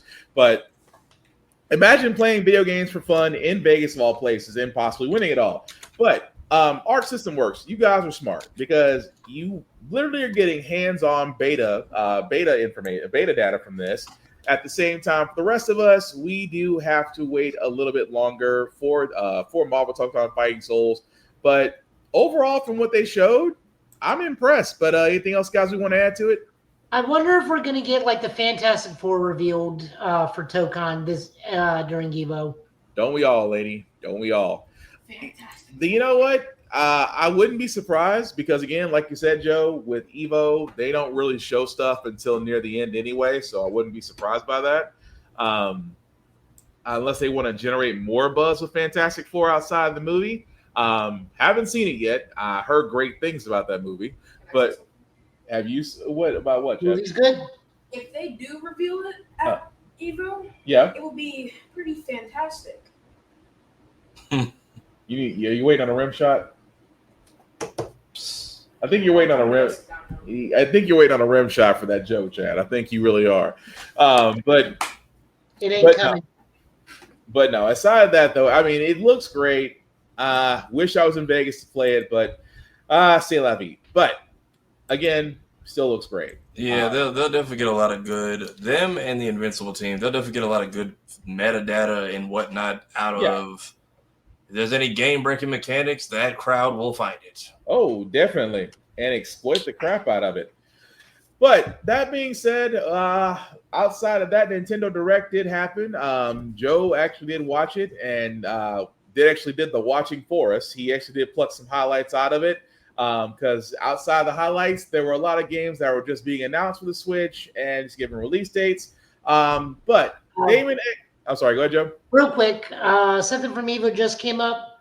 It is confirmed that MK Trilogy will also be part of the Mortal Kombat Legacy Collection. Interesting. So I guess that did. Wait a minute, didn't you call that a while back about MK Trilogy being added to that entire package, or am I wrong? No, I think I was holding out hope that they would put out the best Mortal Kombat game in the Legacy Collection, Sub-Zero Mythologies. You know what? If they do that, I will be surprised. But honestly, I want to experience pain beyond all reason. They do need experience with Sub-Zero Mythologies. They must learn through pain. But anyway, whole nother situation. Damon Ex Machina. We did actually get a Heavy Armor gameplay trailer from it. Again, this was a game that me and Joe both looking forward to. Tafari, have you heard of Damon Ex Machina? I feel like I've heard that term used more than I've known if there's any source material for it. So, Demon Ex Machina is the Nintendo exclusive version of Armored Core. Okay. Yeah. But with more story. Yet somehow less coherent story, but still more story. Pretty much. So, if you haven't seen the trailer for their Heavy Armor gameplay, here it is. I like that that's catching on. Right? It's not Marvel, baby. That's different. This is...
And that's pretty much it for the trailer for Damon Ex Machina. As you can see, comes out September 9th of this year. Outside of that, again, if you ever wanted to be in a Hulkbuster and get away with it, this is pretty much the game for it. But yeah, Tafara, what did you think after seeing it? Because, like I said, I know I'm sold on it. I know Joe's sold on it. What do you guys think? This came out during the Nintendo Direct? Yeah, this came out during the Nintendo Direct. A little bit before it. I think this was on the Japanese side. Yeah. Okay, so this was its own thing, or that was a trailer they played during the Direct? That was its own thing. Okay, I was like, that looks very great for a game that's going to be going to the new plays like a jet engine console meme. But yeah, it looks good. I know I've seen that name and like that IP before. I've just heard Ex Machina used as a joke so often. I forget it's a real thing, but it looks promising. It came out. The first iteration came out around the same time Astral Chain came out on the Switch. Okay. Which Astral Chain turned out to be the better game. It's why I bought it again on the Switch, like the physical copy. Gotcha. I still can't find a physical copy of Daemon X Machina again, but as soon as I find it over at the McKay's, I'm going to snatch it up. Yeah, I'm telling you, physical media. We keep on saying you want to protect physical media because you will miss it once it's gone. No, I mean there's sales on that on the Switch all the time. I just want like an actual copy. No, I got you. I'm just saying though because I was trying to look for Skyward Sword. I don't want it on the Switch. I'd rather have a physical copy, but I don't think I'll be able to. Well, like I said, that's a whole nother discussion. But anyway, did they not port? I thought Skyward Sword was a Switch port, or is it only on the store? It's the last time I saw it, it was only on. I want to say it was via the portal, but I could be wrong. No, I think it is. There is a physical copy because I think I got that for my sister one year for either Christmas or her birthday.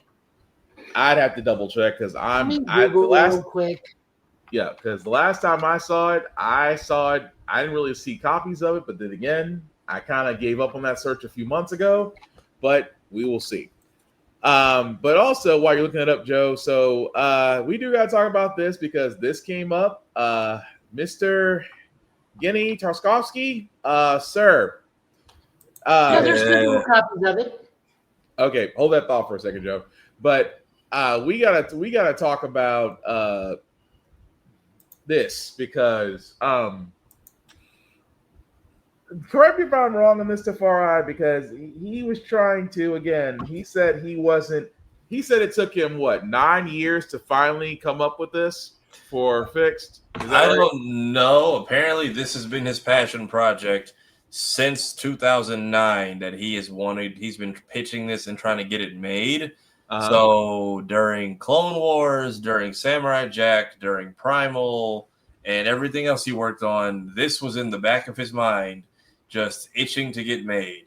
And the comments I have seen is just like, hey, man, if this is like your humiliation ritual, please tell us. Right. And everybody's just like, nope, he is willingly doing this. He is passionate about it. This is more than anything he's created. This is his baby. And I'm just like, the entire internet's reaction is like, dude, you are a GOAT, but like, why? It's literally, you are better than this. It's like, sir, you've given us so much. Why? Now, for all those that don't know, Fix is going to basically be coming on Netflix August 13th. It's about a dog's, well, I mean, we're already past the point now. It's about a dog's last run before he gets fixed. So as you can see, the drawing style, if you've grown up around the same time we have, it's similar to the shows that the anime style, similar to the shows we used to watch. It just has adult humor. I'm gonna be honest, like I said, sir, you've given us so much. In my mind, Samurai Jack will always be your crown jewel, in my opinion. You gave us Samurai Jack. I'm not saying this is gonna be bad. I'm not trying to say don't watch it. But sir, if this is your passion project, I got questions. But what do you guys think? Man, I might watch it just to see because everyone I know is backing it. Like I know Eric Bowles is in it.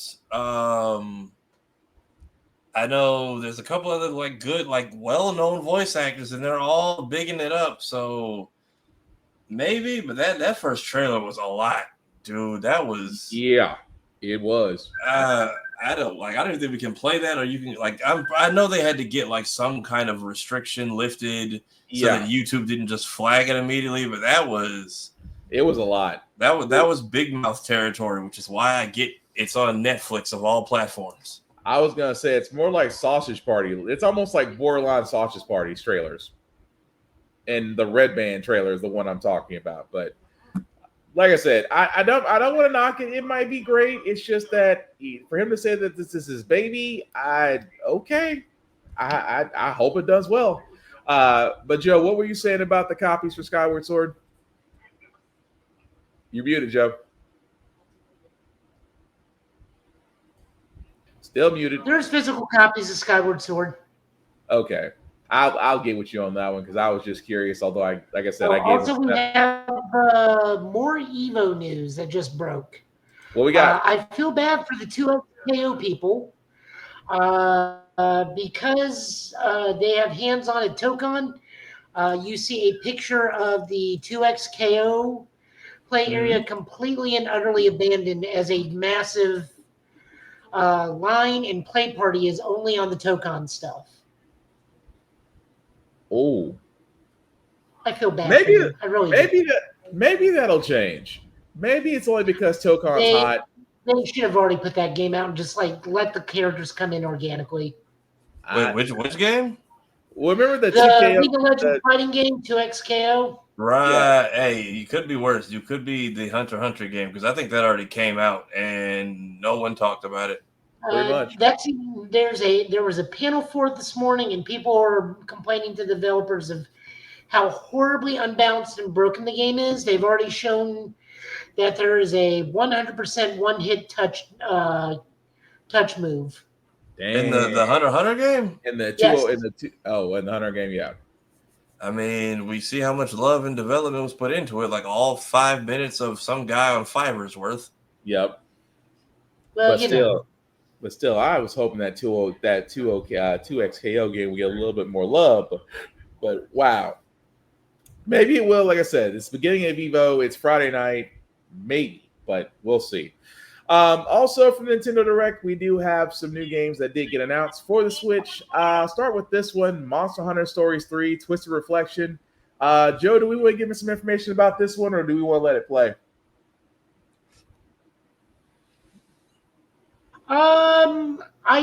I do know it's a new forward in the timeline. Mm-hmm.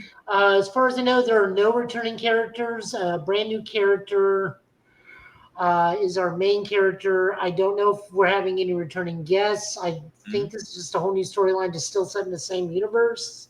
Okay. A little bit more in the future. This is the first trailer, so the next trailer that comes may show more characters or returning characters, but I mean, I'm already on board just with this trailer alone. Okay.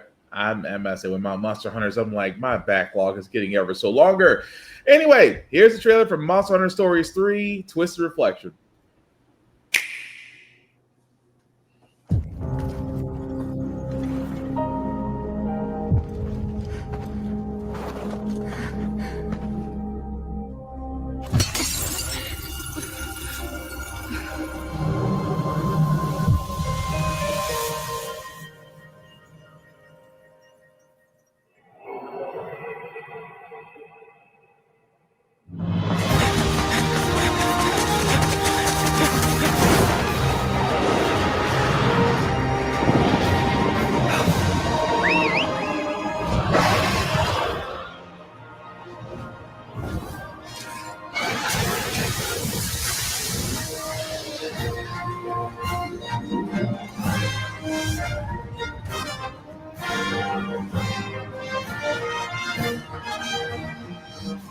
Our ignorance is proving fatal.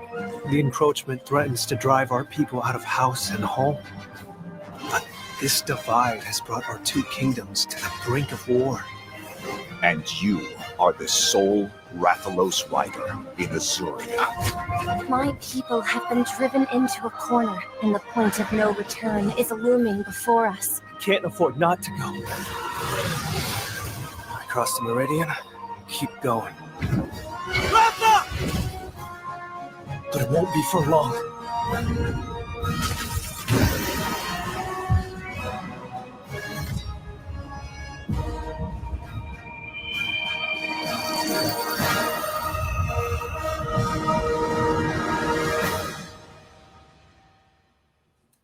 I can hear them.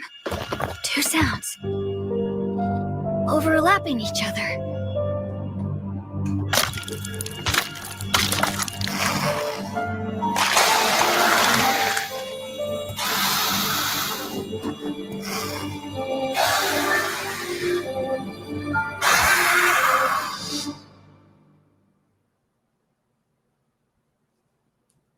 All right, and that was the trailer for Monster Hunter Stories 3: Twisted Reflection, coming out in 2026.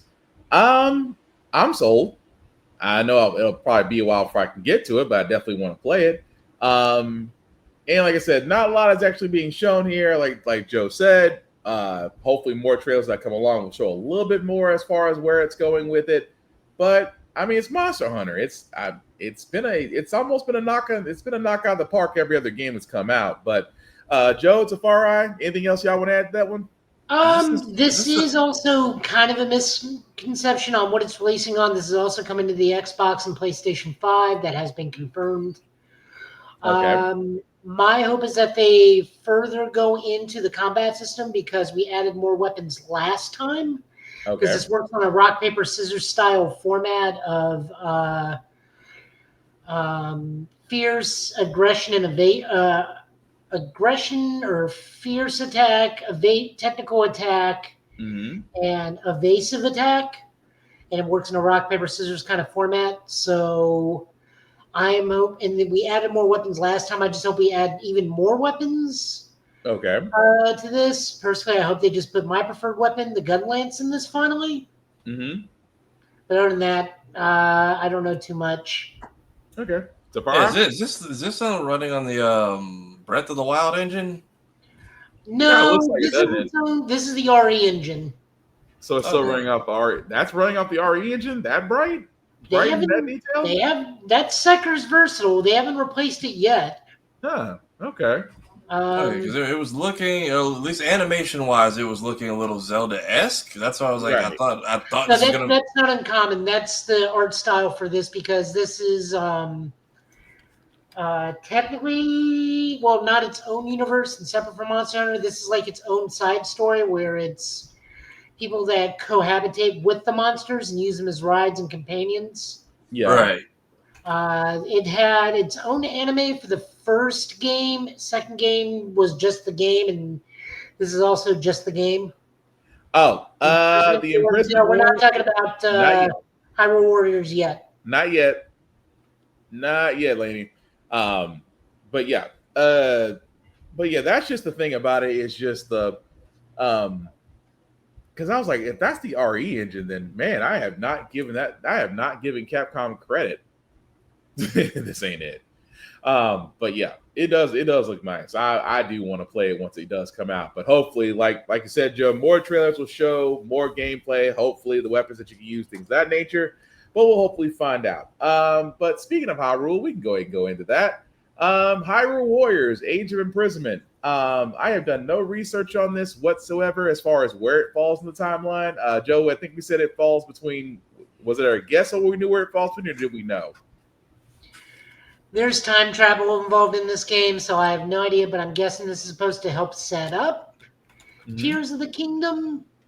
But again, time travel is also involved because it's like Zelda gets pulled back in time before anything in the first version of this, and then this is still following that timeline where Zelda's with the people that are the main like helpers and Tears of the Kingdom. So again, hey, how's it going? What up, Hokage? Hey, what up, Husky? Okay, so Lainey, I know you are an expert when it comes to Hyrule Warriors. Let us know, because again, we're not 100% sure. We're just kind of guessing where Age of Imprisonment actually is going to wind up being.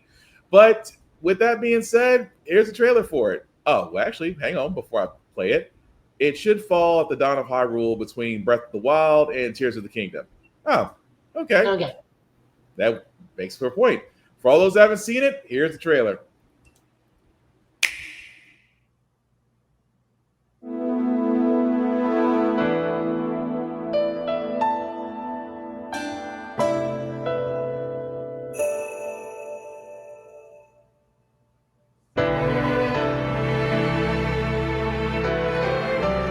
Given an opening, he will bear his fangs.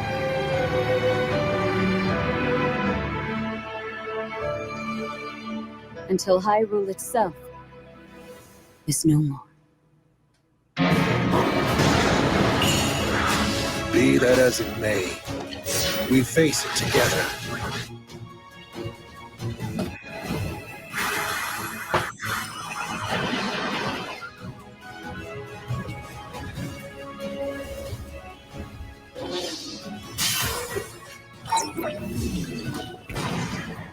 But you sought it from Hyrule of all places? This is madness. There is danger here. Enormously so.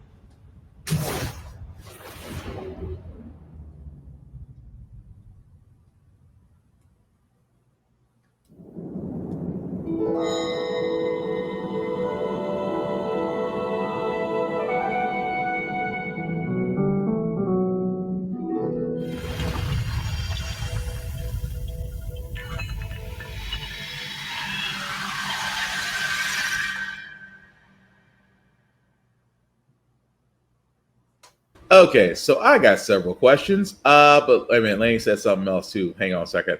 Not between via those two Hyrule timelines. Okay, so it's kind of in between. Yeah, like the first one, at least that's what people were so pissed off about. It was like, hey, see how they ended up losing, which ended up getting the four legendary people killed, which then led to Link going into a coma. And then they said, psych, time travel. We're just gonna undo that whole timeline, and everyone wins. So now it's like, well, then what? Why are we still having conflict? What did y'all break this time? Right. Although it does look interesting. Although at the end, I'm like, are we doing like a proto Link now? Because I mean, obviously, the tomb and of course the hand there. And Laney, correct me if I'm wrong here, because like I said, you're more the Zelda expert when it comes to the Age of Calamity Imprisonment games. It looks like it's out of a Link thing, and she's laughing at me. What you say? No, it's not between the two games. It's before Breath of the Wild. My bad. Yeah, this is now. The first game was like, here's how Breath of the Wild happened, and then it's like, not actually. Now we are on some other Loki branch reality entirely. It seems to be like, I was like, didn't we go from Age of Calamity? Then it was like something else. I know it was before Calamity. It was Calamity, and before Calamity it was something else, and after that.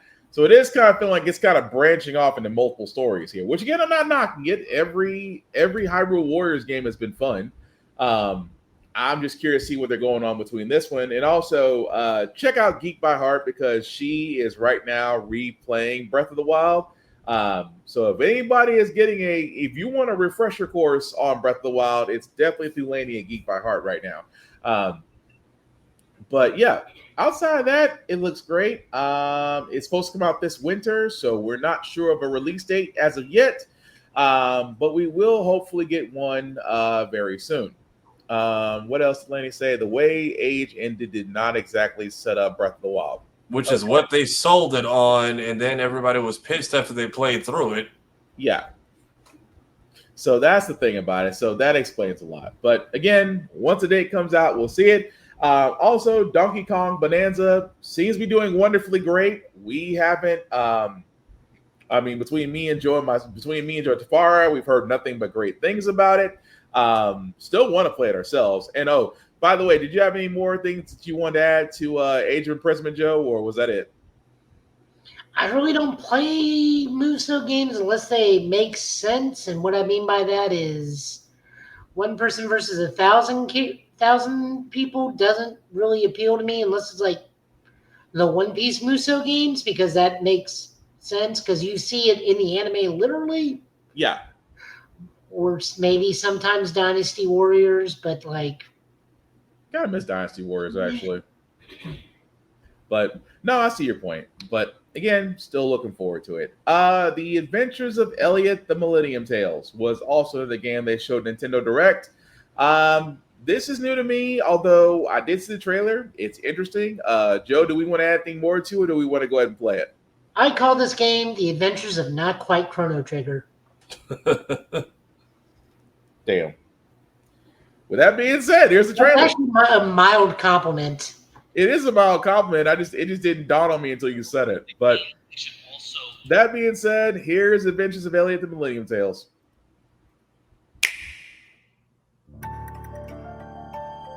To pass through that door is to pass through time. to travel a road spanning centuries.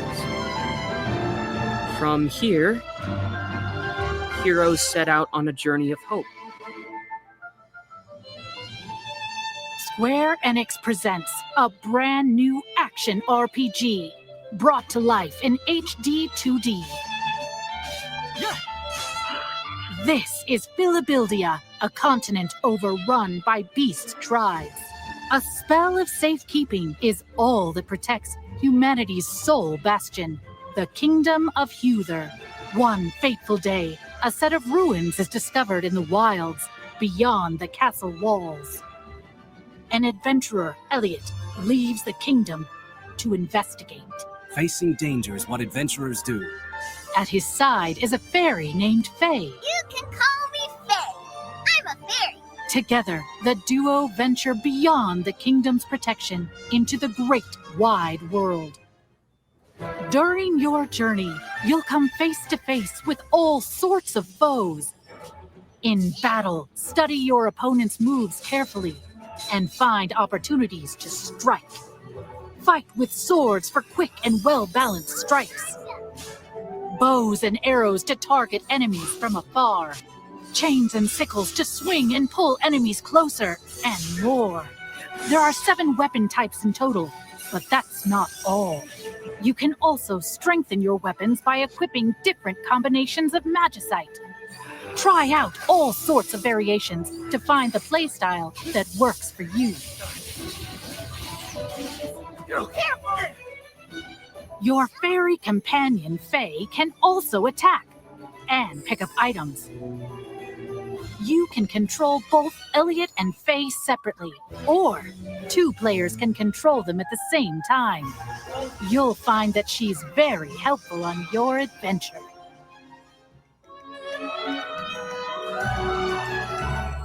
Join Elliot and Faye on a grand journey that, unknown to them, will span 1,000 years. The Adventures of Elliot, The Millennium Tales, launches on Nintendo Switch 2 next year. After today's presentation, a debut demo will be available, and there will be an upcoming survey to gather player feedback. All right, well, that's cool. So that was the Adventures of Elliot, the Millennium Tales. As you can see, I'm not sure that day. I don't know if the demo is still available on the Switch store. It probably is. But yeah, I see the Chrono comparison, but I don't play it. Yeah, I think that the 3D sprite animation is actually a little nice touch to it because they could have easily gone kind of side scroll esque, but choosing that animation for going 3D with it is something you don't see too often. So I hope it does well. Yeah, it looks like it will. But yeah, I'm down to play it. Joe, what anything else you want to add to it? The main character reminds me of Edgar from Final Fantasy IV, but other than that, I got nothing. I mean, I'll give it a shot. Nice. I mean, I'll definitely give it a shot. Like I said, I definitely get Cronos Trigger vibes from it. But again, we'll find out come next year.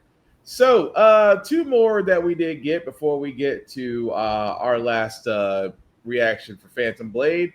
Final Fantasy Tactics. I will admit this off the bat. I am a Final Fantasy fan, and I have never played Tactics, but this makes me actually want to go back and actually give it a shot. This is the Ivalice Chronicles. If you haven't seen the trailer, here it is.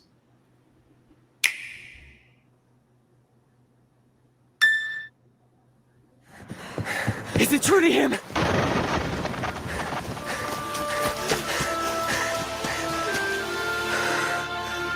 Do my eyes deceive me?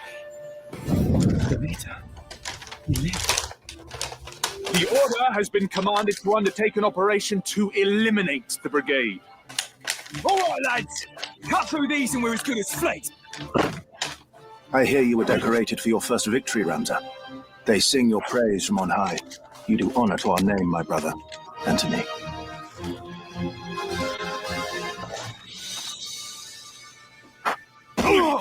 You nobles, sir, are all the same. What do you think makes you so special? Birth, blood. We fight to end the aristocracy, not to become it.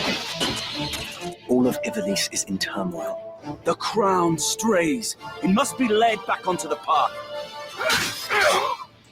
Hear me, Ramza. Become a knight worthy of your name.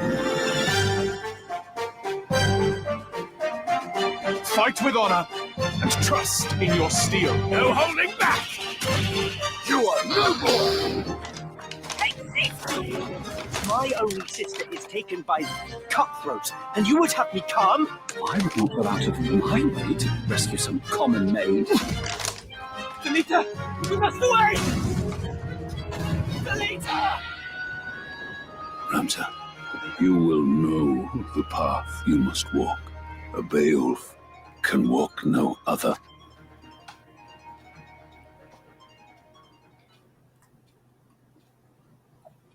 All right, so that was the trailer of Final Fantasy Tactics: The Ivalice Chronicles. Will be available September 30th. Like I said, this will be my first, because I do want to play this. This will be my first Final Fantasy Tactics game. Like I said, never gave it a shot until now, but it does give you some pre-order bonuses if you do pre-order before September 30th. But yeah, I'm sold. Tafari, Joe, anything I want to add to that? It kind of reminds me of Advance Wars, just very much predating the metal era of, or what is it? What is the gun? Whatever the era of it, weapons is called when we finally had guns and tanks. The Bronze Age. There we go, like pre-Bronze Age. The Iron Era. The Iron Age. I hate that I'm blanking on it because like that episode of Primal literally did a whole thing about this. I think it was the Bronze Age. They went from the Bronze Age is where we had swords. Swords. I think it's steel, bronze. It's got to be iron, I think. It might be iron. It might be iron, steel, bronze. Because I know we ended up at fisticuffs towards the end with and then we ended up at the Primal Age. Mm-hmm. So it might be steel then. Yeah, this is kind of giving Bronze Age. Advanced Wars, if anybody's ever played that. But I also like that they at least they have animated some like in-engine game cutscenes as well as also the fact that that's fully voiced is nice. Because usually games like that, you're reading everything. Yeah, and they actually have voiceovers and animation, which I do dig. So it does make the story more livelier. But yeah, I dig it. Joe, what about you? I mean, I always love this. We're getting returned to the world of Ivalice, which is Final Fantasy 12. And for those unknown, what was the other one?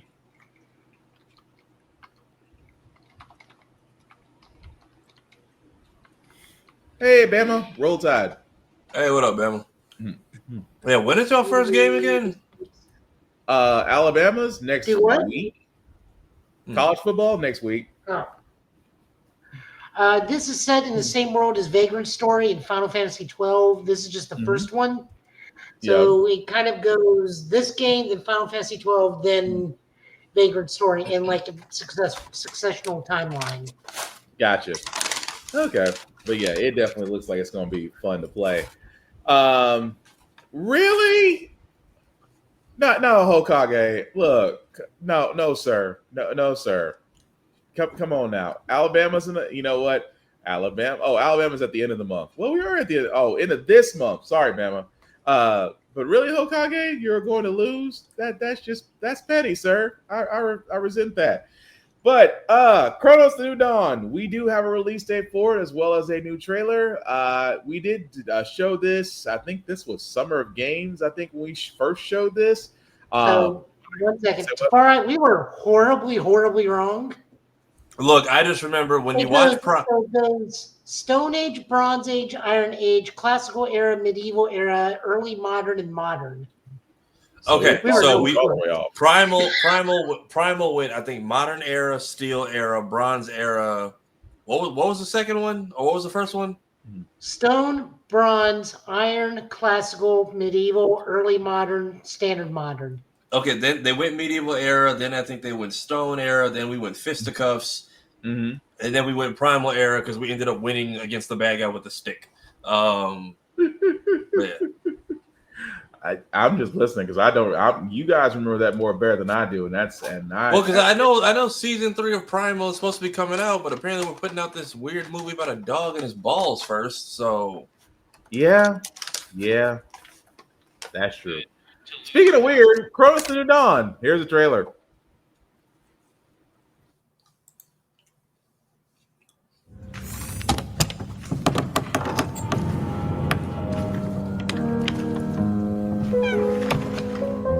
The bar is closed, but I don't think anyone will ask us to leave.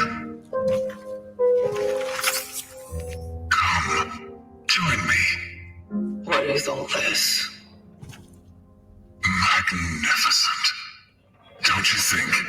Our work is to save them, not admire them.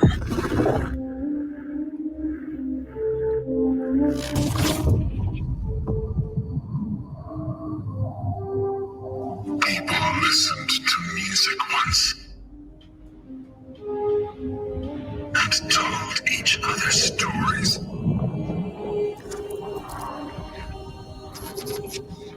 Unfortunately, the whole thing was not preserved.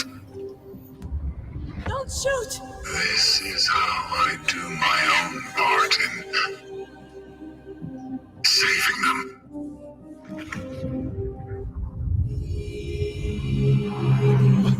But it's dangerous outside. The disease! Everyone outside is exposed! That's why I brought her here! She does not matter. She matters to me! I wanted to protect her! Preserve one thing dear to me in this whole wide, fucked up world!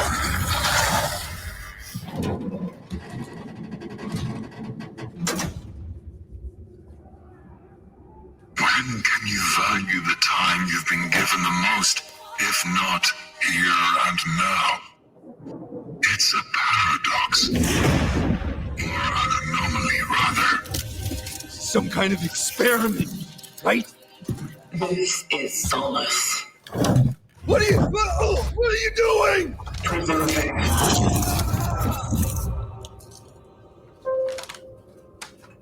So, the human race is an anomaly to you. Oh, yes. And a perfect one.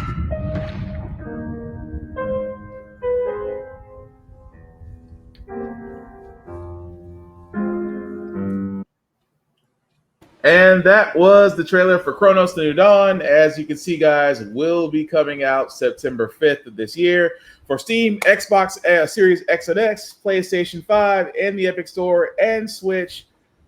This is survival horror. If you like Resident Evil, Dead Space, The Evil Within, I can keep going down the list, but pretty much if you're into survival horror, you're going to like this. I'm sold on this one. Not enough to pre-order. I do want to play it. But I'm definitely playing this with lights on. Call me a punk if you want to. But I am definitely playing this when it comes out. But what say you, Tafari and Joe? This is a franchise or this is a one-off game? This is a This one-off is brand new IP. Okay, because like I see Cronos semicolon. I'm like, did I miss a previous game or? Nope. That's okay, that's the first one out. That is the first one out the gate. Also, Husky, are you talking Gators or Seminoles? Because that is a very divisive conversation between him and Bama at this point. I was like, when the moment Husky said he's a Florida fan, I'm like, oh, please don't say Gators. Please don't say Gators. Please don't say Gators. And then it's just like if you say Seminoles or Gators, that's a whole different conversation. If you say, if you're, what was it? If you're talking Bethune-Cookman, yeah. If you're talking Wildcats, or if you're talking, God, what the hell did South Florida call themselves? Or Stetson? No, there's something. That's 6 different schools that down there. I'll say USF has. I want to say it's something with horns. And shoot, dang it! I know what you're talking about. Now I'm brain dead. And then Husky said Gators. Gators all day. Oh, and then Stetson recently got a football team, like right when I started college, like 10 years ago. So yeah, if you're stop being a band, fair enough. That's fair. That's fair. Yeah, if you're talking Gators or Seminoles, that's a very divisive conversation. If you're talking Bethune-Cookman, Stetson, or USF, it's just like, hey, good for you, buddy. You also play football. Like get them. Let's hope one of your games gets on TV. Gentlemen, let's be go. It helps our algorithm. Keep going. But no, it looks good. The story beats are there. But yeah, like you said, like if you played The Evil Within or that type of stuff, it seems like it's there. It seems like there's gonna be a lot of combat aspects, so it's not just run and hide or you die. So I'm okay with that. Yeah, I like it. I mean, it's a different story. Like again, survival horror. I know Lainey, if she's not already streaming on her stuff, I know this will probably be up her alley too. She I think she was playing Little Nightmares before she started playing Breath of the Wild, but I could be wrong. Lainey, please correct me if I'm wrong on that. But no, it looks interesting. I'm really curious to see where they're going with the gameplay in this. Which game? What game were you playing before Breath of the Wild? That was kind of scary. Was it Little Nightmares? Yeah, Little Nightmares is what she was playing. But I think she had the Switch edition, which is why she said, which I don't blame her for like kind of being done with the Switch because that's not that heavy a game. So it definitely should have been. Okay, yeah, I did play Little Nightmares. I didn't like it. Okay, Laney, I think you should try the second one if you didn't already. I think you would like the story for it. I know the Switch is a bit of a rougher edition. Yeah. Especially because they cram so much on one cartridge. But I like Little Nightmares too. The twist in the ending I think was very much worth getting through the game. And also they very much up the horror vibes, especially with the third one coming out. But I think this one looks like it'll be good. Yep. Joe, what do you think? Or with this, I know you don't play survival horrors, but what do you think? I mean, it looks fine. I don't play this style of survival horror. I'm more of a Resident Evil person, but this is fine. I'm just not a Dead Space kind of guy. Fair enough. Although Dead Space could use I'm giving up on Visceral Studios and EA. I will not see a Dead Space 4. I don't even know why I even talked that into existence. I got a better chance of getting Killer Instinct 2. That being said, our last game before we get to our last movie review, Phantom Blade Zero, because again they turned. Oh, what did Husky Hakage say? Did y'all see the price of the Switch? The Switch is increasing on Sunday. Yeah, I just saw that shit. Like, man, like if you don't want me to buy the game, just tell me that. Like, I will. I knew Nintendo was going to do that. Nintendo is notorious for that. I knew they were going to increase prices. They're trying to say it's a Nintendo issue. Like the fact that the Switch, Switch 2, Switch OLED, and the Switch Lite are all going up in price. Right. At the same time, the Switch 2 are still Switch 2. You can still go to places and still pick up a Switch 2. It's not like everybody's running out. And that's the thing Nintendo's not understanding. Oh, we raised the price up. People are going to buy it. People ain't buying the Switch 2 now unless they never had a Switch before. Because honestly, wait, you said, Sky, not the Switch 2? What do you mean? I thought the Switch 2 was increasing in price. I thought it was across the board. I saw something that said, I think it was from GameStop. Let me see if I can. Oh, here it goes. Just the OG, the OLED, and Lite. So Switch 2 price is going to remain the same, but they're going to jack up the price on the previous end. They're going to jack up the price on the previous stuff. Which is like the opposite of what games have done literally since the beginning. Half the time getting an old half the time you got the old console because the new one came out. Oh, got a new hard drive, but doesn't play the Series S game. Which game is that, Bama? Because I'm about to say, depending on your hard drive, because Xbox is kind of picky when it comes to external drives. Honestly, I've been using Seagate for everything. I got a Seagate in the Xbox. I got a Seagate in the PlayStation. Yeah, if you got just like an old regular ass WD drive, that might be it. Seagate will never do you wrong for gaming. Right? Well, he said it was. No, it's Seagate. Was it brand new out the box or was it an old Seagate? Because you might need to format it. Because I was going to say, if it doesn't play it, as long as it wasn't formatted to something else, then yeah, like Farah said, you're going to have to reformat for Xbox. But yes, Phantom Blade Zero. We did get another gameplay trailer for it. I will try to play as much of this as humanly possible because it's a little over 20 minutes. But again, if you haven't seen the trailer for Phantom Blade Zero, It's one of those games that if you haven't seen already and made up your mind, this trail is going to help you out.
Amazing.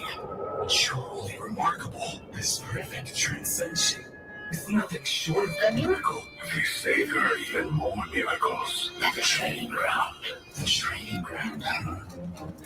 Can't get in now. The gate's locked. And Alcade has the key. Okay. I wonder what is the this. Whatever it is, the Seven Stars are way out of our league.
Damn, even the bird?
training ground.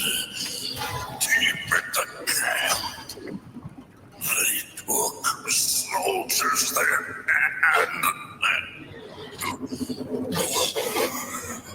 Master War Machine, you lied to me.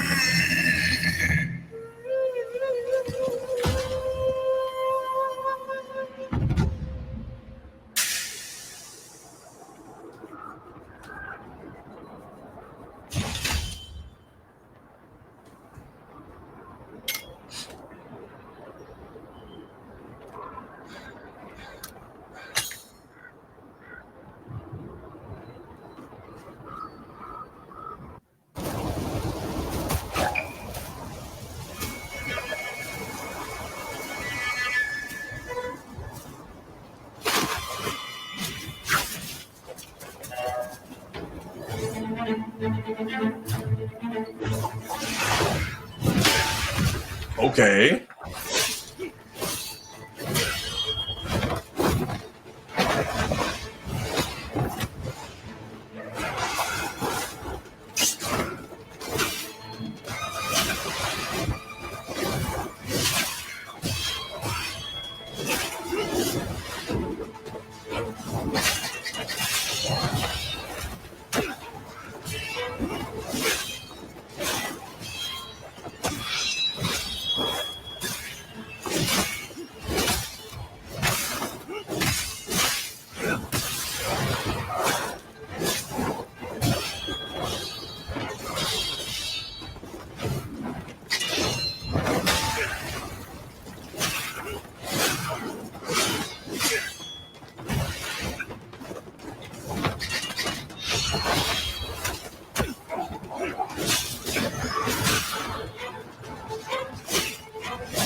Okay, I gotta be petty and stop it right there, just because it kind of goes a little bit longer. But as you guys can see, it is worth playing. Literally, if not for the gameplay alone, unfortunately, we don't have a actual release date yet. This was just more of the gameplay that they had out there. As far as release dates go, guys, to be completely honest, we are still being told somewhere between here and 2026. So, again, what more needs to be said about this game except the fact that I know I'm sold. What's he to Far Eye and Joe? I get it. It's Souls-like, seems cool. A lot of reactionary commands. If this is your type of game, I can already tell you'll be sweating a lot. Oh yeah, this is. I'm not gonna lie. It's Sekiro. It's Dark Souls. I know there's another game I'm trying to compare it to. It escapes me right now, but it's that type of game.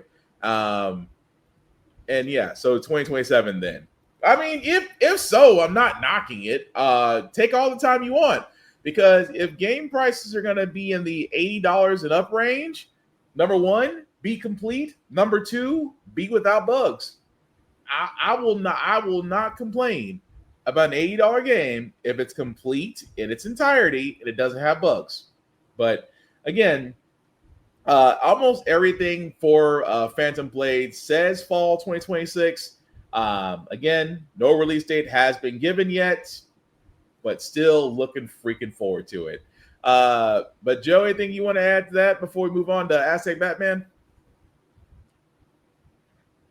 You muted, Joe. No, not really. Just, I mean, I'd rather save my money and wait till Ghost of Yotei. I know it's two different genres, but I'm just over the Souls thing. I did my time. Mm-hmm. I don't really need to be challenged that much again. So I'll just wait. I've been hearing Souls fatigue as like a term the last 48 hours. I didn't know if it was just something people made up. No, but I get it. We've kind of got a lot of them lately. So in Bama, you can get a Seagate on sale for like not very expensive. Although I was 1 terabyte will be just fine. Xbox is very good about compartmentalizing space. Although I would say if you're gonna get a Seagate, if you can get a Fire CUDA or a Barracuda versions, those work better for Xboxes. If you can find them. Now, again, if you go Western Digital, their black version isn't bad. Or if you can find the Seagate, because you said you got an S. So if you can find a Seagate external drive that has a Barracuda or Fire CUDA drive, or if you can find a Western black, both of those work pretty good for Xbox. I try to stay away from Samsung, although if you do find a 980 or a 980 or later, I mean, their SSDs ain't bad. Just like I said, I go with Seagate and Western Digital Black just because they work for some odd reason better with Xbox and PlayStation. But again, whatever's in your area, that should work for you. But like Joe was saying, I can understand the Souls fatigue. I can because I was, like I said, I still haven't beat Bloodborne. I still have Bloodborne, and I still want to go back and still try to play. And I haven't beat Bloodborne. I've had that game for going on. It's about to be 10 years, and that's, if anything, that's one of the games that people have been saying since we've done, I think, the entire Dark Souls trilogy over like twice. Yeah, Sony has just left Bloodborne to die on a hill somewhere. And I'm not saying, and I'm not saying they made the game difficult. I mean, they told you off the bat this game was going to challenge you before you even bought it. I think the difficulty level was so high that it turned people away from it, though.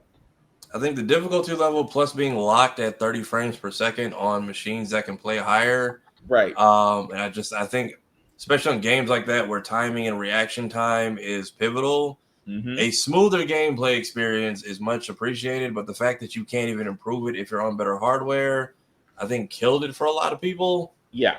Especially when hardware limitations got better and they realized, oh, it's not even playing better. Y'all kneecapped it at 30.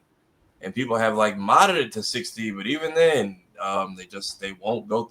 Even the devs have said like, we're willing to do it. We just have not gotten the green light. So, but that's been the only thing about it. But I get it. I understand. I just know for me, Phantom Blade Zero, I'm hooked. That'll just be added to my game library because again, it's my backlog's pretty extensive. Extensive is the word I'm looking for. So again, we'll see when it comes out. Might be fall of 2026. Might be beginning of 2027. We'll know once S Games gives us a release date. Anyway, our last trailer of the night, Aztec Batman, Clash of Empires. Another Warner Brothers Entertainment. Why? Because Warner Brothers is going to run everything into the ground and yet not give us the Batgirl movie. That being said, has anybody seen the trailer for this yet before we get the rolling? I'm not going to lie. I've scrolled past it. Every time I've seen it, this will be the first I'm going through it. All right. Joe? Yes. It looks boring as shit. Okay. I wasn't expecting that. We want to make this good. I want to see Kronk in here somewhere. Oh, the Batman. Oh, yes, the Batman. The bangerang for Batman. Yes. I'm sorry. My mind went Batman's Batarang. The ring for Batman. I'm glad you thought the same way I would on this. Anyway, Aztec Batman, Clash of Empires. Let's see what's it about. A wise man told me once, fear can kill you or inspire you to action.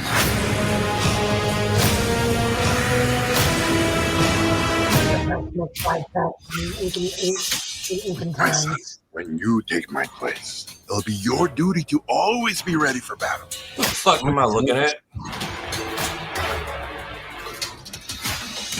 My hands control the power of destiny. What I want is gold. Impossible. We have strict rules in place that forbid this. Rules are rules.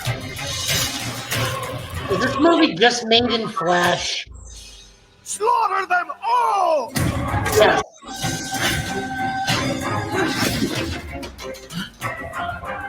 Are you all right? Where's your father?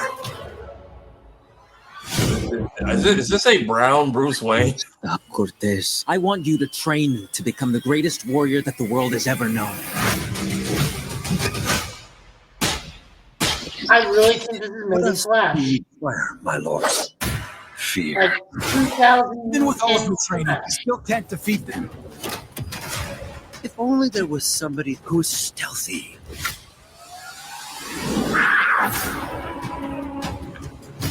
Find that. Let me guess. Oh, never mind. I take it back. I thought that was going to be Slade's ancestor. Put your trust in me. Cortez must stand and face my vengeance. Not vengeance, but through sacrifice. You've been given a sacred mission. Now, Ivy being an ancient god, I could get behind.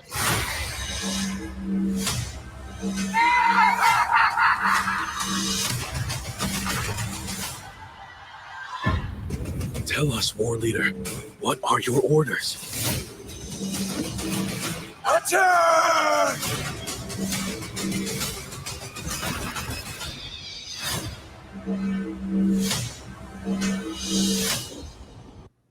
Stay tuned for the Spanish. You should have dropped that by itself. Let's be honest. If we're talking about conquistadors and their bathing habit, Two-Face should die from an infection like a week after that cut. Let's be if I could pass any harder on this movie, I think the Patriots have a spot for me. Tom Brady comes out of retirement again before this movie makes money. It would be a perfect spiral right into the dumpster. And watch at like the end of it, Flash accidentally runs in the middle of this, or Constantine is like, "Oops, Bob's your uncle. We fucked it again." Wow. I'm sorry. Woo! I did not. I mean, why? On so many levels, why? I'm like, I'm gonna go back because Husky said it best. From Batman Ninja to Aztec Batman, DC animated universes give us bangers. Yep. And the Patriots don't have a chance. Isn't Belichick gone from there too? Yeah, he's in North Carolina. Goodbye to your good era. It's over. Okay, you had a good run. I'm just a lot of it was probably won illegally, but hey, you got the rings. Brady's on primetime TV. He sacrificed his wife and kids homunculus style for it. Your era is over. Now, Conquistador Bat. My problem is how much these animated movies aren't long. How much are you going to try to cram in and shoehorn in an hour, 95 minutes max? I'm just this right here. This, it's bad. I said this looks like it was made in early Flash. Like I could find this movie on Newgrounds. I was gonna say, you ever seen the old, back when Discovery had a kids network, and the animation wasn't great, but the stories were fantastic. It's giving Time Warp Trio when their scribble drawings got upgraded for the last season. I expected better. Is the sequel to this is Aztec Batman fighting Strong Bad? I mean, I have no words for how really, really bad this is. Really. And I know on this show, we're supposed to encourage people to watch things, give it a fair shot. But this, just go watch Emperor's New Groove again. Huh? Just go watch Emperor's New Groove again, or even better, go watch the TV series Emperor's New School. Go watch that. It has better animation. It came out probably around the same time. I finished that recently. I didn't know that show had an ending. Which actually isn't a proper ending. I didn't know because it got pushed to that 6 a.m. send off slot with Dave the Barbarian. But the show actually has a decent plot and a very valid ending to the show. Yeah. Rest in peace, Eartha Kitt. But they my problem is you got Joker. Even the trailer felt all right, where are all these people coming from? Because you got Joker. Yeah, definitely. That too. Go. Yeah. Oh, don't worry. I'm sure at the end of this movie we'll see the flash of light from Crisis, and it'll be psych, that Earth got erased too. There's the end of the movie. That I guarantee that'll be how they retcon all the films, and just in case it sucked.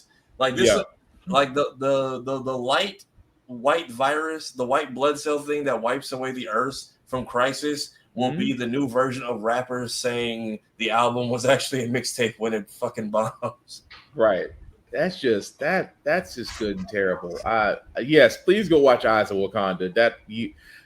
Those 4 episodes again are wonderful. I know we said that at the beginning of the show. Please go watch it versus that dumpster fire. Gee, look, there's just some things we're going to be honest about.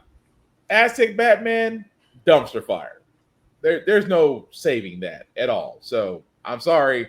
We tried our best, but Warner Brothers, no. Yeah, it could be. It might be good. I need to see the runtime because, you're gonna tell me y'all are cramming in an entire Thomas and Martha training arc, plus introducing X amount of villains. And here's Two-Face, Joker, Poison Ivy, and Catwoman. And you're right. I'm agreeing with you. Two-Face should have died from Montezuma's revenge off the bat. The fact that he survived brutally, horribly scarred. No, he should have died in a world without antibiotics. He should have died a long time ago. But just no. That's all I can say is no. The last thing we got before we get their anime reviews, and then we'll call it. PlayStation does have their monthly games coming out in August. Lies of P, DayZ, and My Hero Academia as My Heroes 1 Justice 2.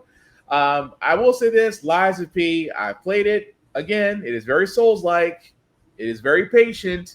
It's a lovable game. I love the story, but man, dedication will get you through this. I kid you not. It is not for the faint of heart.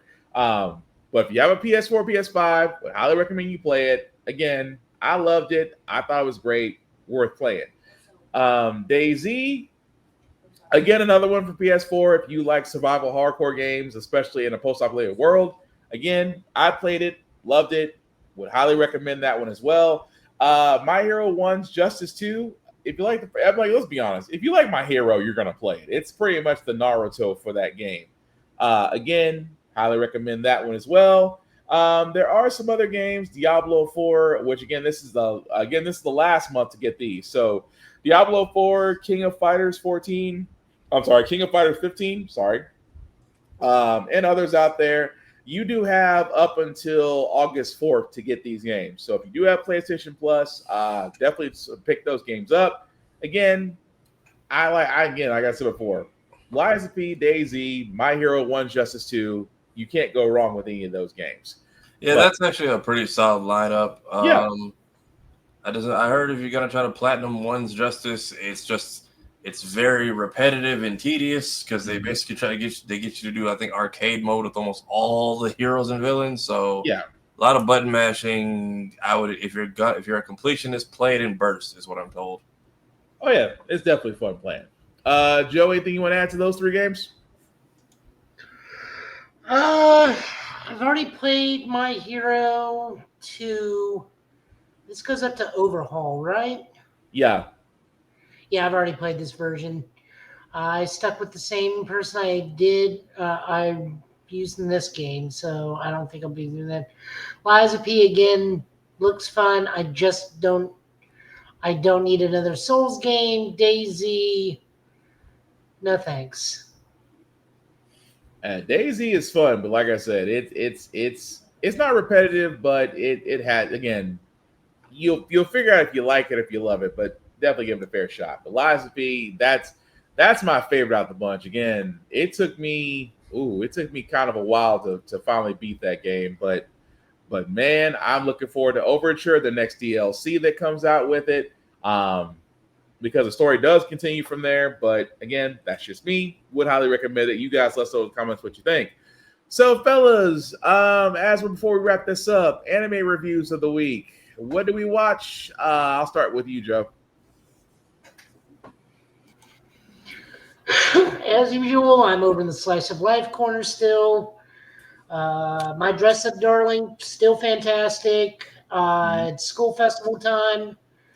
Marin enters herself at the behest of her student class into a fashion show where the gimmick is guys dress as girls and girls dress as guys, meaning Marin gets to cosplay one of her favorite male characters. Everything's fun and fantastic. I love this series. In the Ring with You, it's the Rin and her mom, dad, her neighbor's kid, and you, the Tanuki, go to the summer festival, which is the end of summer. Fun there. I haven't really been able to watch a whole lot of stuff outside of that. Oh, Ruri Rocks.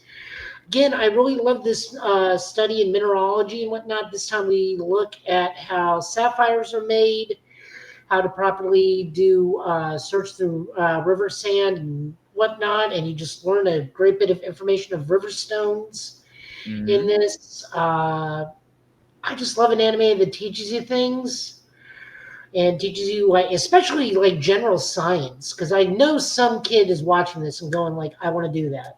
Yeah. So those are my big 3 for this season. Thanks for watching, Husky. Appreciate it. Later, Husk. Appreciate you, man. Later, man. You take it easy. Those are my big 3 right now. I'm watching some of the other goofy stuff on the side just because, I need something to watch in the morning while I eat breakfast. But new Card Fight Vanguard just hit, and the new Ultraman just hit, so I got to watch those tomorrow before going back to the shop to help out. And then Tafar and I will do another Ultraman watch soon. I got a feeling this is going to be one of those. The kaiju is actually someone's pet, and nice. we got to put down Old Yeller in the back. All right, Tafar, what about you? 2 that I keep meaning to check out because I keep hearing about them. There's a new one called Gamma something. If you log on to Crunchyroll, it's on the front page. But I cannot watch that. I tried. The artwork is so. I love it. Gotcha, It Kuda. looks like everybody's a Titan, and I just can't deal with those faces. Oh, I freaking love that anime. But I'm sorry, it's far. Story's fine. It's like I said, I just can't deal with the faces. No, that's what I'm hearing. I'm hearing like, hey, it's either a hit or it's like Don. It's hit or a miss. Everyone either loves it or they're just like, I'm good. And I'm like, I want to check it out. And there's another one about a chicken or something going around. And I'm like, they got almost the same art style on the title card. Like, okay, so I know what you're talking about. I think it's an upcoming anime. I don't think it's actually out yet, but it's called Chicken Fighter, where essentially, what if Goku was Chicken Boo? Chicken Fighter. Okay. Yeah, it's some like crazy rooster anime. Fighter? That's Maybe. it. Yeah. Okay. Why did so my son just say yeah? Yeah, because I didn't know if it was out, but I think some people got a preview. I think I kept seeing people say, "Hey, don't sleep on the rooster anime. It's gonna be good." I'm like, did y'all see it early, or am I just late to the party? Rooster Fighter. I'm gonna have to look for that one. But go ahead, Tafar. Yeah, Sakamoto is cool. Really upping the ante on the violence and blood lately. I've noticed. Oh, because I keep thinking like, oh, these are credible threats, and then they get taken out in the most ridiculous or self-sabotaging ways. Mm-hmm. Our characters have activated observation hockey last episode. Yeah. Trying to think. Don has been cool, bringing back old characters already. I kind of like that we wrapped this whole plot with this weird ass family and this new spirit, which really pulled like a 180 out of nowhere. Yeah, Rooster Fighter, Bama. Yep, Rooster Fighter, that was it. And then Dr. Stone, I was concerned about the pacing because we still got like a lot to cover for these last few episodes, but I think they might pull it off. We're hitting the climax. Again, the first anime I've seen ask the stoner question of whose language are we really speaking during the entire show when you think about it. Yeah. Although I think the language barrier is gone because they haven't brought it up like this entire season. So I think everyone understands each other now. Yeah. Because that's like the first time I've ever seen it like where it's technically dubbed, but the two cultures are like, hey, we don't understand you while also everyone speaks English. So it's interesting, but you have a point. Old boy might be right. Old boy might have been right all along, but I'm not. No, yeah, he caught a bullet last episode. He's definitely right. Like the weapons you were afraid of have now come back to haunt and literally shoot you in the current episode. But thankfully, your friend is a paranoid psychopath, so one of y'all had body armor on. Right. But yeah, thank you, America, for your representation. Literally, the first thing y'all did in 3,000 years was build weapons. Like for every weapon, for every invention Senku made in the Stone Age, America just made new Glocks, guns, switches, and warplanes. And it's just like, I understand we're Americans, bang, bang, shoot 'em up, ha ha. But I'm like, the guy in charge is a NASA scientist. There's no reason for you to be this involved with the Second Amendment when your job is space. Right. But yeah, I'm still laughing about that. But just to reiterate, Sakamoto Days still great. I love what they did with the fight so far. Gachi Ikuda, I'll be honest. After episode 2, I was freaking hooked. Rising of the Shield Hero season 4 has been interesting, especially because you decided to end the latest episode. I'm like, you gonna really just lay that out there, and then we gotta wait a whole nother week just to watch it. Kaiju number 8. Really like what they're doing with the second season so far of that one. Although for all those that are wondering, Fire Force part 1's already done. You will not see part 2 until sometime in 2026. So I gotta catch it. Joe, have you kept up with I feel like they just forgot to tell people it's out. Go Loser Ranger at all? It's been going, and it's been getting interesting. It's okay because like I need to go back and watch it. The problem is like I feel like a lot of these streamers haven't caught on to the part 1, part 2 aspect. I thought we were on season 2. I didn't know we got part 1 of season 1 because I thought, Go Loser season 2. So I'm looking at it and they're like, no, we're just picking up off the last season. Like nothing, like we didn't have a big transition. And I jumped into one rant. I was like, what the fuck is going on? Like we got more monsters and more people and nobody's catching on. And I know we like the death of the Blue Ranger was actually kind of like done very well. Like Yeah. I think the only other show I've seen pull off I don't want to win like that back when it was still good was Seven Deadly Sins. But it felt like there was a lot going on. It felt like I missed it. So I think I'm waiting for the dub, and I'm going to try to do like a good one full sitting. So I have a question. So when you say back when Seven Deadly Sins was good, do you mean the first 15 episodes? That first season, when we finally got to the end of that first season, and the demon who technically just became a stepdad was like, "Hey, I give up. I want to die," and everybody was like, "Okay, cut the guy a break," and then we just decapitated him. And then before the 10 Commandments. Yeah. So when Bond was like, "We know he had a," like that's one of the hardest line drops from that show is when Bond was like, "No, he was a villain, but not in that moment. That's not how you win a fight." And they all kind of just looked at Meliodas like disappointed. That was one of those moments. I'm like, that was a great moment for the show. Mm-hmm. One that isn't done very well, but when they killed the Blue Keeper with that cheap shot, which I'm surprised even worked, and he was like, "No, we were supposed to have like this epic fight. Like I feel so cheated right now." Oh yeah. Oh, by the way, what we still are forgetting, we got to talk Transformers. Oh right. Is there more? Well, there was a San Diego Comic-Con announcement for reasons why I know I shouldn't buy Transformers because you will go broke there.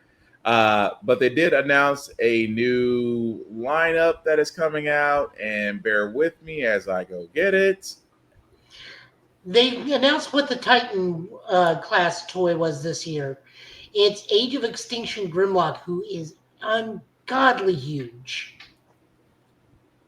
Yeah, and pricey. Give me a second. I'm actually waiting for it to come up on my end. But yeah, because me and Joe were talking about that, and I was like, this is the reason why I cannot have expensive habits, because those types of habits I will go broke.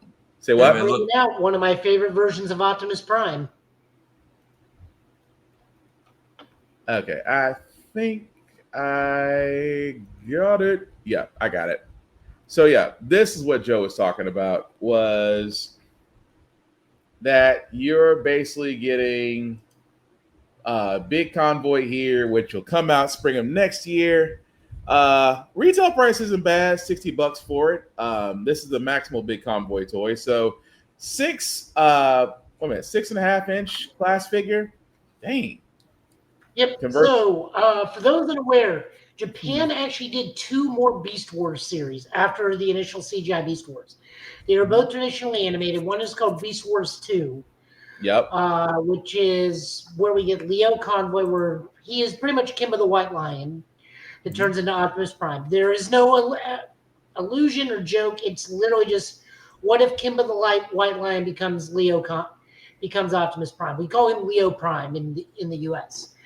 Then there's a second one where it's called Beast Wars Neo, where it's a bit more of a comedy-based Transformers. Like it's still Maximals versus Predacons, but it's more of everybody's a rookie, and they are the really, really goofy versions of animals. Like you got a giraffe, a rabbit, a wombat. Like these guys are like all rookie level Maximals, and what we call Mammoth Prime is called Big Convoy in Japan. He is burdened with these other ones, as he is a very hardline kind of drill sergeant style Optimus Prime. But if you watch the series, you bless this man's patience. Yep. And then along with that, we have the Razor Claw, which again, still 7.5 inches. Jesus. Then we have Quintus Prime, which his price ain't bad. $25. His isn't bad for five. He's a deluxe class, though. That's why. Yeah. And then, of course, Sure Shot, which he comes in at 5.5. Hey, we get a Target Master. I'm okay with that. And then there is Deluxe Blastoff. Dang. Part of the Combaticons, meaning we're starting. Well, we've already moved into because we got Blackout. Yeah. So we get the start of Bruticus, And I am wondering, because Bruticus is built differently than Superion and Menasor, so I'm wondering if they are going to do, if Onslaught's going to be a giant skeleton, or if they are going to have a different construction method for combining. Should be interesting. And then Deluxe Quick Strike, which again, not knocking that. Then you have Deluxe Junkon Jalopy. Kind of interesting that these are staying at 24, but then again, those are deluxe models. And then the Voyager Algam. Oh, I'm not going to try to pronounce that. Amalgamus Prime. Thank you. Which that's 34, but then again, that's nice too. And then we have the Voyager Brawl at $34.99 with that one. Another Combaticon. Yep, and there's the other one, Voyager Retgar. So this is special because this is the Transformers, the animated series Retgar, voiced by Weird Al Yankovic. Mm-hmm. So that's definitely going to be cool. But yeah, those are the ones that were announced at San Diego Comic-Con, and I'm pretty sure they were probably available at San Diego Comic-Con.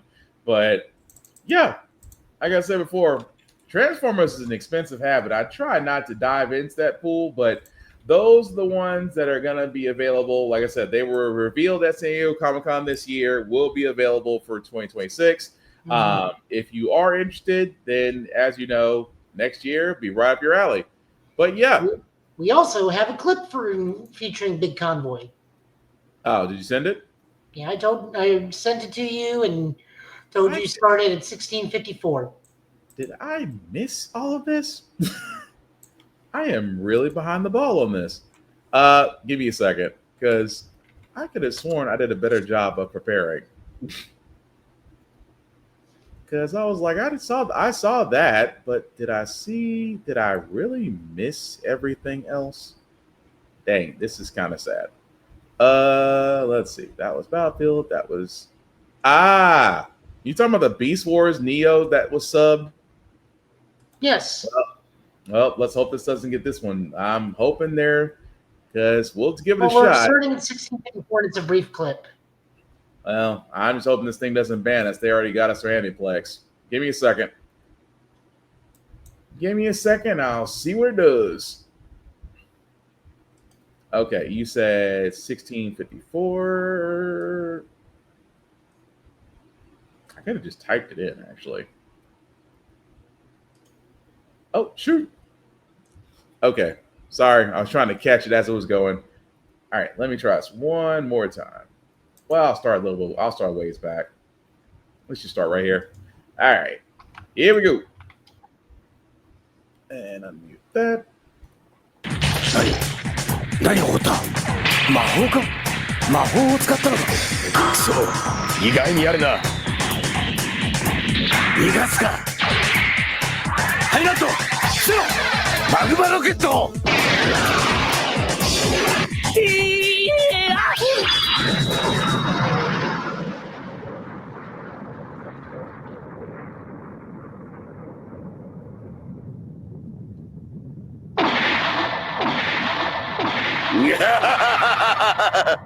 我がマグマロケットの力見たか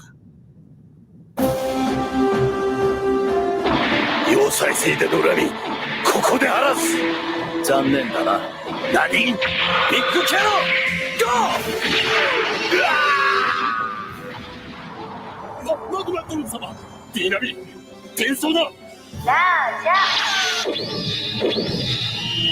俺を忘れるなってまったくもう一体何がどうなったの？てめえが臆病者だからみんな迷惑したんだろ。ごめんなさい。攻撃された瞬間みんな臆病者だった死ぬのが怖いのは当たり前だ、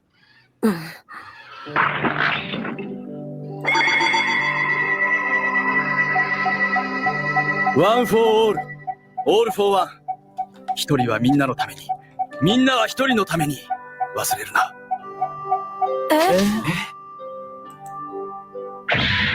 つまらないことを言ってしまったこれは何者かがサイバタロンの信号を送っている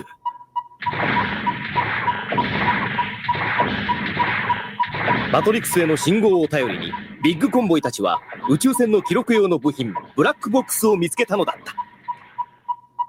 エネルギーが切れかかっている以外は問題ありません。There's Leo Convoy. ライオコンボイ。我々はアンゴルモアエネルギーを悪用しようとするガルバトロンと戦った。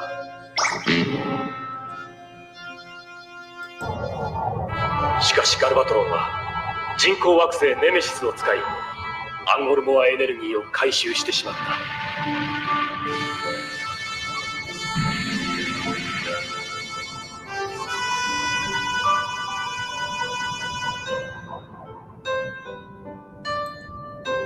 我々は何とか人工惑星ネメシスを破壊することに成功したが、カプセルに入れたアンゴルモアエネルギーはネメシス爆発とともに宇宙に飛び散ってしまった。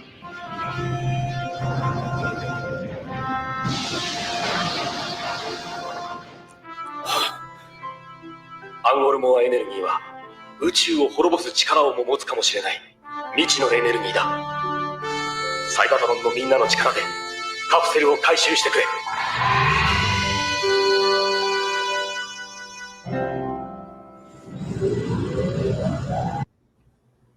That's interesting. Yeah. That's interesting as all get out, but okay. That's good to know.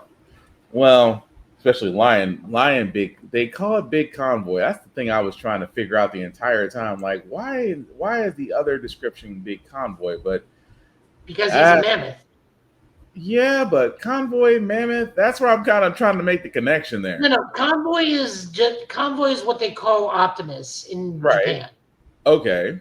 So because he has the Optimus face and build, he's a convoy. Convoy is kind of like a title in Japan for like the leadership role. Gotcha. So Rodimus Convoy, just flat out Convoy, Leo Convoy, Ape Convoy. Hence the Mammoth Convoy. Right. Yeah. Hence the Mammoth Convoy. Gotcha. Okay. That's good to know. Well, I learned something today. That convoy is seen as a term of leadership. Nice. I will never be able to use that in a sentence here. That being said, fellas, I think that's everything we got.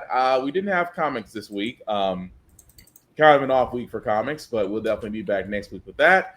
But with that being said, as we wrap it up, I will start with the man, the myth, the legend, who's always somewhere, even when his name is being mispronounced on Eyes of Wakanda.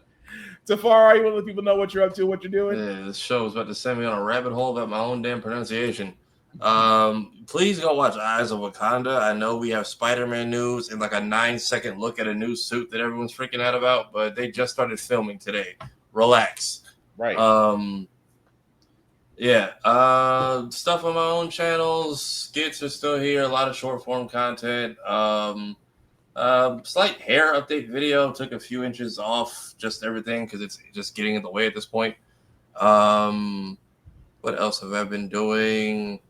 Lots of other short form stuff. Streams are still going on. We're done with Sonic and the Secret Rings. Thank God. We're moving on to Sonic and the Black Knight next week. We're a good chunk through Twilight Princess. I honestly don't know what I'm going to do once that's over because it's been such a journey. Got to hang out for a little bit on the Slice of Horror podcast yesterday, which was fun. Also, thanks again for the shout out, Ned's the Classified Kids. If you haven't watched that episode, go check it out. It's towards like the last 10 minutes, I think. Hopefully that short story gets made. We will see. I'm trying to think what else I have going on. Yeah, other than that, Ultraman Watches with Joe, Blurred's Eye will be back in a few weeks, so y'all will catch us around. I was about to say, we're kind of due for next Tuesday, if I'm right. I think we pushed it back another week. I'm not 100%.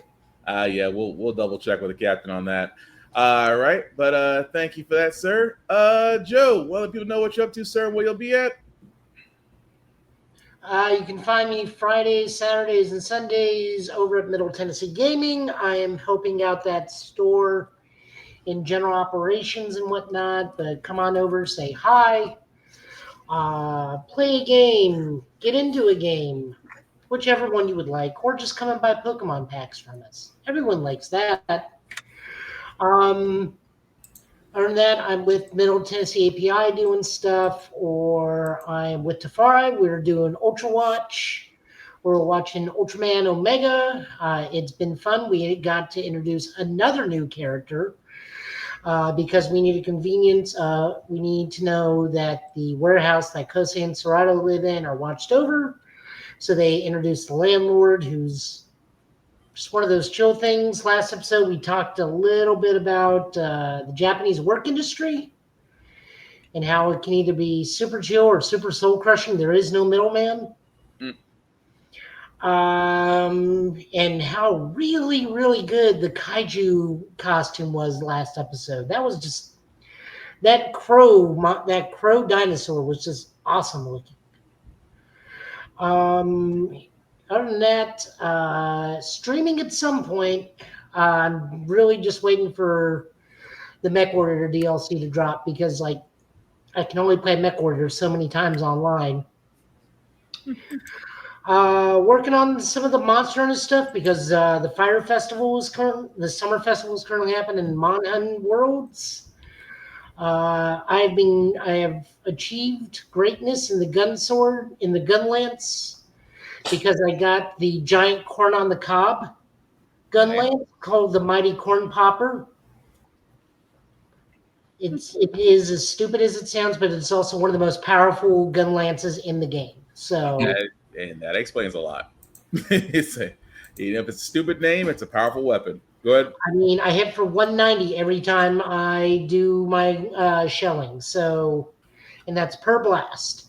Nice. So I hit for a ton with a giant piece of corn on the cob. And then while it's on cooldown, it looks like a piece of roasted corn on the cob, which is even better. I can't eat corn anymore because of the whole diabetes thing, which kind of sucks. But, well, yeah, that's okay. I don't miss it that much. Other than that, just dealing in card games, playing HoloLive because HoloLive's a card game now, and the store really wants to promote that. I'm playing Digimon. I'm playing Cardfight Vanguard. I'm playing Magic. I do a bunch now. But like I said, trying to live life. And I'm at the gym a whole bunch. Gotcha. All right. Well, before I do get to myself, we always do shameless plugging as we always do. Now, even though we did not have any comic pulls, we still want to give a shout to Rick's Comic City. If you are in the Middle Tennessee area, they have 2 locations, Nashville and Clarksville, Tennessee. Joe and myself usually find ourselves the Nashville location quite a bunch. But you can definitely check them out. They are Nashville's #1 go-to place for comics, for pop, for blurred things for the last 7 years. Also, check out rickscomiccity.com to where you can you can actually do your pull list, buy memorabilia, things of that nature. Definitely check them out. You usually see us on the television screens, and we want to show them love because they show us love. So definitely check them out. Also, shout out to APR TV. Why? Because our show, the Give It Podcast, shows on APR TV. You can check them out on the Roku channel or Amazon Fire TV app. Also, check out other shows on APR TV as well. Again, can be seen wherever you actually have smart devices. Also, BlurStation.com. We've talked about this for about going on almost 2 years now. Again, a place where more of our content, our viewership, most importantly, our dollars should be going to. $10.99 a month to stream Blur Station. Blur Station can be streamed on all smart devices. Definitely check out Blur Station and sign up for it while it's still on the ground floor. You will not be disappointed. I promise you. As for us, guys, please check out the Get Bit Podcast on all socials, YouTube, Facebook, TikTok. Like, share, and support, because much like NPR right now and PBS, they can use all the support they can get. Now, I know, like on this show, we try to keep it lighthearted. We try to keep it fun. But yes, definitely support PBS if you can, because they just announced that because of funding being cut by a Oompa Loompa in the White House, that they're going to end operations within the next year, which means no That's more harmful to Sesame. Oompa Loompas. I know, but I can't say what I want to say. I'm trying to keep it clean. But again, that means the end of Sesame Street, of multiple programs, not just programs for kids, but NPR and things of that nature will be coming to an end because of funding. If you can, please give to PBS. If you can, if you're a billionaire, hey, give money. They'll take it. Trust me, it's being put to a good cause. But again, support. Like, share, and subscribe. Again, we want to shout out everybody that commented. To Lainey at Geek by Heart, please check her out, as again she is streaming Breath of the Wild. Also check out Room Full of Blurs, Lady Mandalore. I'm not sure whether or not she's still streaming Expedition 33 right now. Definitely check her out. As Safari said, our other show, our other podcast, brother, I should say, Blurred's Eye View podcast. We will double check on when we're coming back from our hiatus, but definitely check out our YouTube page as clips and things still show there. Check out Navy Montel, as he is definitely coming back from his San Diego Comic-Con trip, full of interviews, things of that nature. Also check out Fresh Press by Z, because she is a nail tactician, but definitely check her out as well. And like I said, from those pages are various links, because we always say support your local comic book stores, support your local libraries, support indie bookstores, support indie comics, support indie artists, because again, that's how they get noticed, because we have talked about them more. And I'm not saying this because a certain comic book TV shop person was asking for attention. We'll share you too. You just have to tell somebody. I leave it at that. Like I said, try and be positive. That also being said, guys, I myself, Black_Spartan615, can be found on socials as well. Like, share, and follow me there. Don't make it weird. I don't have to block anybody. At the same time, cons still going on. I still have 3 simple rules for cons. Number 1, respect the cosplayer at all times. Cosplay is not consent. Number 2, wash your ass. Diseases and things of that nature still going out there. Clean clothes. Again, hygiene is important. Use soap, use deodorant. Please go light on the colognes and fragrances. An X body spray is not a deodorant. I cannot stress that enough. And the number 3 rules I have for myself is that for everybody else, guys, be nice, be kind, talk, share, and debate your fandoms. Don't be a dick, and we'll all be cool. Outside of that, guys, again, it is the weekend. I understand for a lot of us, that means trying to forget our 40-hour work week. It is trying to go out there and relax, have fun. I am not against all those things, but I will say this. It is the weekend. Please make smart decisions. Nobody should be in jail until Monday. That also being said, as we wrap this up, guys, again, we always want to promote positivity and things of that nature. Please don't doom scroll. Please get outside, while it's cool. I know for Tennessee, it's cooled down today because we have like 15 freaking days of 90-degree weather. But what I'm getting at is, folks, again, don't doom scroll. Find something to do outside. Go enjoy nature if it's cool enough. If it's still hot outside, please hydrate. Please check on your people. Please protect your peace, because, again, it'll get better once we all get through it. But we'll be back here next Friday, same Get Bit time, same Get Bit channel, with news of the week and going from there. Fellas, any last words we call tonight outside of South Park doing the Lord's work? Yeah, can y'all get a consistent fucking release schedule? I get it. You pretty much do what you want. Y'all have immunity, but at least tell us when you're not coming back. Literally every other show has adopted this except y'all in the last 2.5 decades. It's getting old. Pretty much. But, Joe? I think they're in a week delay now because the government is looking into each episode. Pretty much. Oh, yeah. I don't mind the delay. Just tell us, hey, we're not going to be back for 2 weeks. I should not have to find out when I go look for the episode and then a new promo drops. See you August 6th. You have accounts for all your socials and you're such a close-knit team. Just put out a tweet. I should not be doing the same thing in my 30s that I was doing at 13, which is, hey, did we see a new episode? Was there a new episode? I should not still be having this conversation. Pretty much. So, reminder to everybody, good television is either here or coming. We got Eyes of Wakanda. We got the new King of the Hill starting Monday. We got, at the end of the month, we got Peacekeeper coming. We got Star Trek Strange New Worlds currently happening. Yep. Good TVs all around us. Just find it.